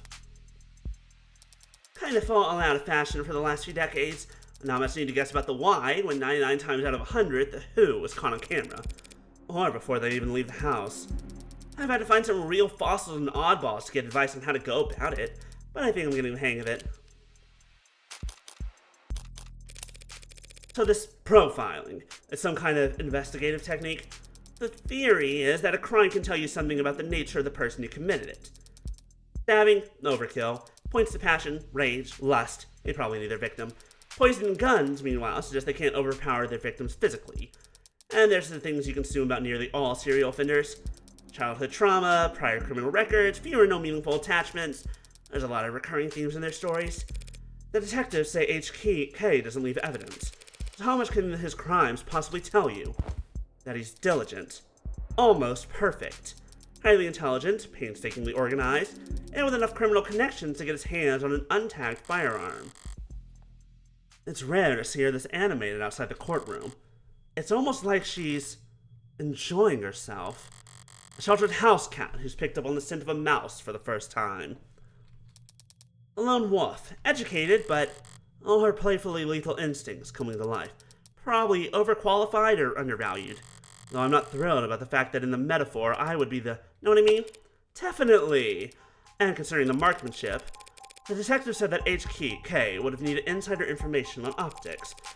So does that mean heartbreaks in law enforcement? Never in 10 billion years. Oh. Antisocial, independent, despises authority. I'd be like a stallion applying for a job on a merry-go-round. He'd be kicking kids in the head after the first full rotation. Right, that's exactly how I'd put it. There must be some connection to the police, though. Maybe secondary or tertiary? These types can't help but insert themselves. Insert themselves? I don't do anything even resembling that. Wait, if HK's not a cop, how do they know about the blackout timing? Crime method statistics analysis. Probably. Pardon. Take the emergency response times from across the city and map them out. Look for brief spikes and delays, chart out the dips, and... Sorry, technical, I know. But all the requisite data is publicly available. With a map, a spreadsheet, a calculator... anyone could reverse engineer the timing if they wanted to. That is such an unpleasant thought, Emma. Well, at least this heartbreak maniac will slow down now that he's lost his weapon. He didn't lose it. He chose to leave it behind. That tells me he's confident he can do just fine without it. And it just makes me even more certain that these aren't his only kills. Were there other shootings with the same MO? No, not that I found.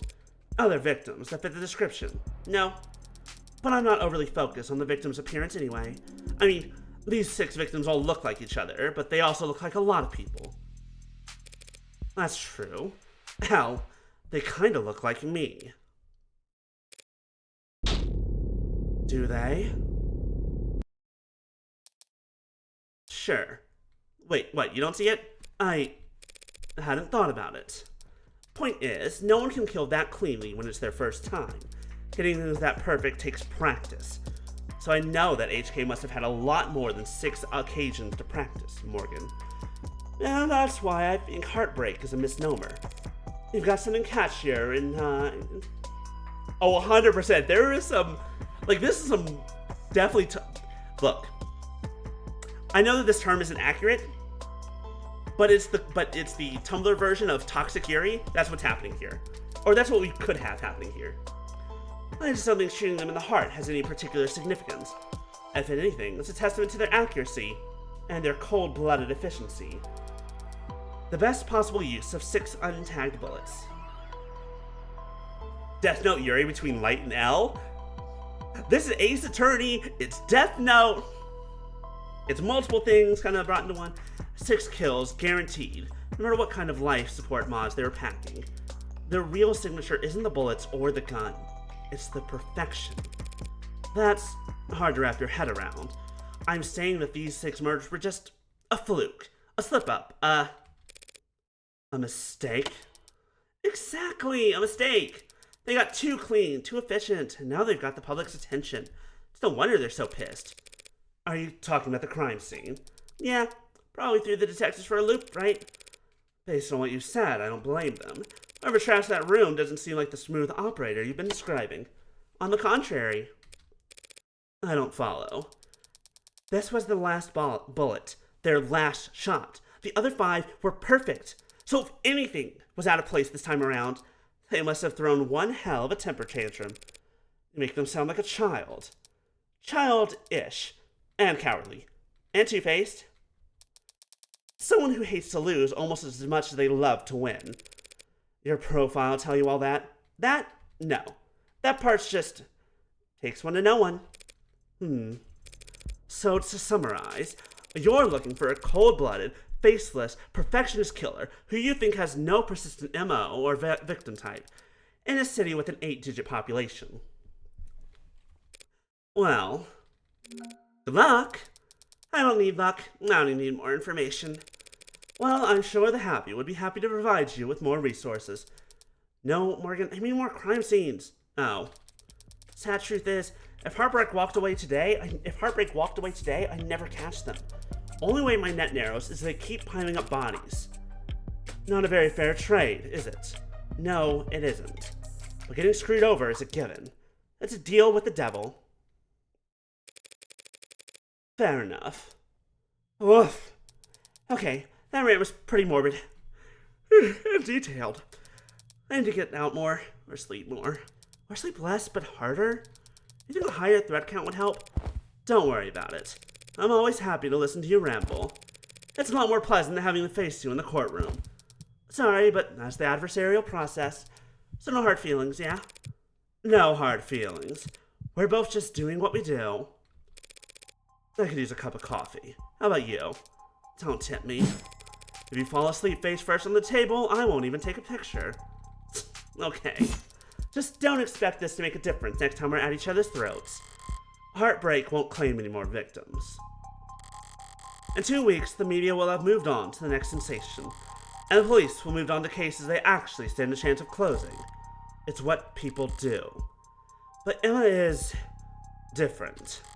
She'll set it aside and work a dozen other cases, never bringing it up. But a private corner of that frustratingly sharp mind of hers will continue to whittle away at it. Never finishing, but never quitting either. So I can't afford to take my eyes off of her. As long as that's the case, I may as well try to enjoy the view, she says, from just looking slightly angled down. She'd be just getting a face full of boob. Episode 0. End.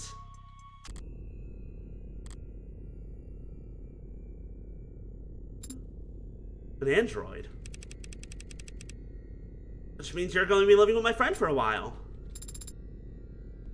For how long? I'm sorry. I don't know.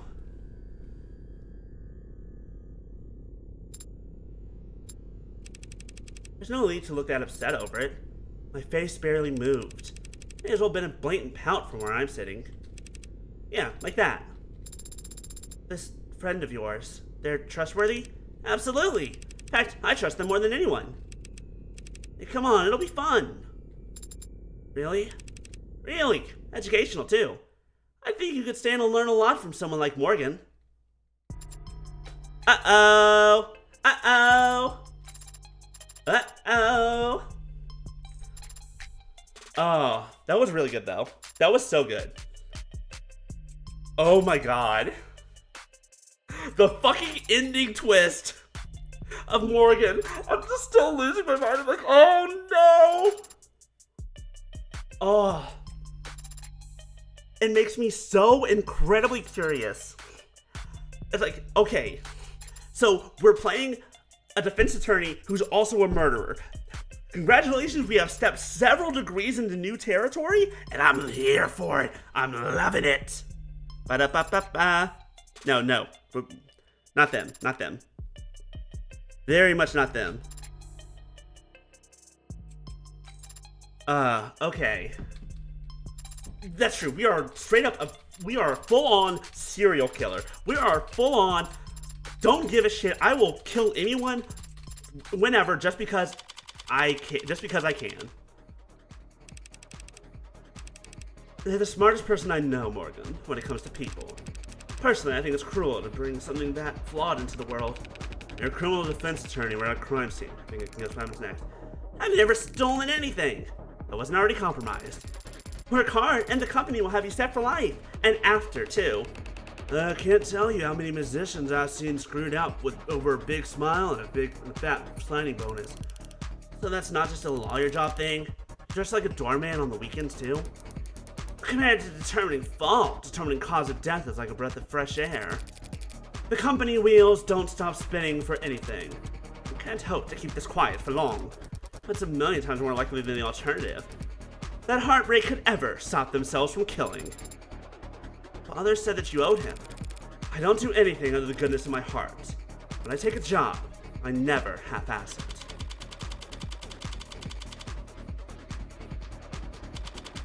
An idle mind. And we'll continue that next week. Woof. What a hell of a prologue. Holy shit.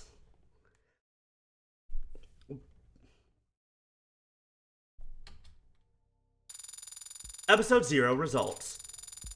2 of 2 articles. 6 of 6 profiles. All key terms. All pieces of evidence. 35 total credit. Congratulations, you finished episode 0.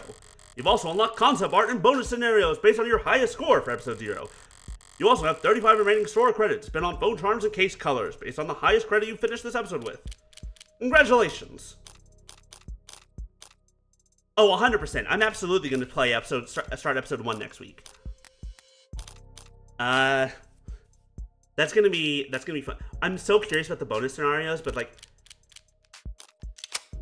wow, we've unlocked so much. There was such a curiosity in that. I want to see concept art, though. How does that hair work? I love that. That's funny. Episode 2 releases on the 18th. So by the time we finish episode 1, episode 2 should be out. Yes. Ooh, I love all these different designs.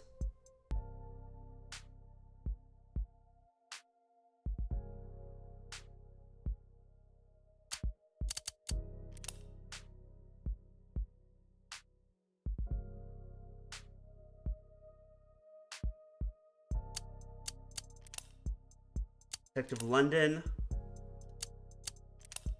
Detective Reyes.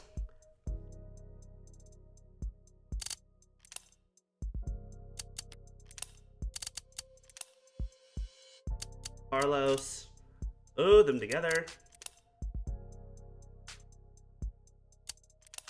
Emma's great. I love how Emma's just so tired and just so done with everything. I'm just like, nah.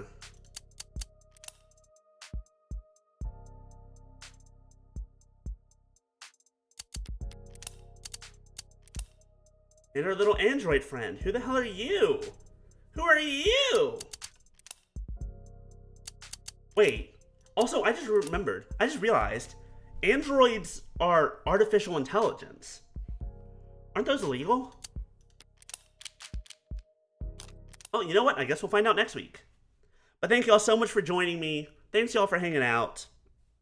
I'm hungry. Let's see here. We'll be back on Saturday we're going to continue Kingdom Hearts 2 Level 1. Sunday will probably be art as usual, and we'll continue this next Thursday. So thank you all so much for hanging out. This was really cool. Let us see if anyone's live. Who's going? What's up? What's happening? No. You're streaming the Game Awards. I'm not going to go there. You're streaming the Game Awards. We're not going to watch it. You're watching the Game Awards. We're not going to do that. You're watching the Game Awards. We're not doing that. You're watching the Game Awards. We're not doing that. Okay, we're not rating anyone. Everyone's watching the Game Awards. So thank you all so much for hanging out. We'll see you next time. Enjoy the rest of your day. Get some food. Get some water. Get some rest. Pet your cats. Hey, Biscuit. I see you sleeping right there. And that's all for me. And yeah, we'll see you next time. Bye-bye.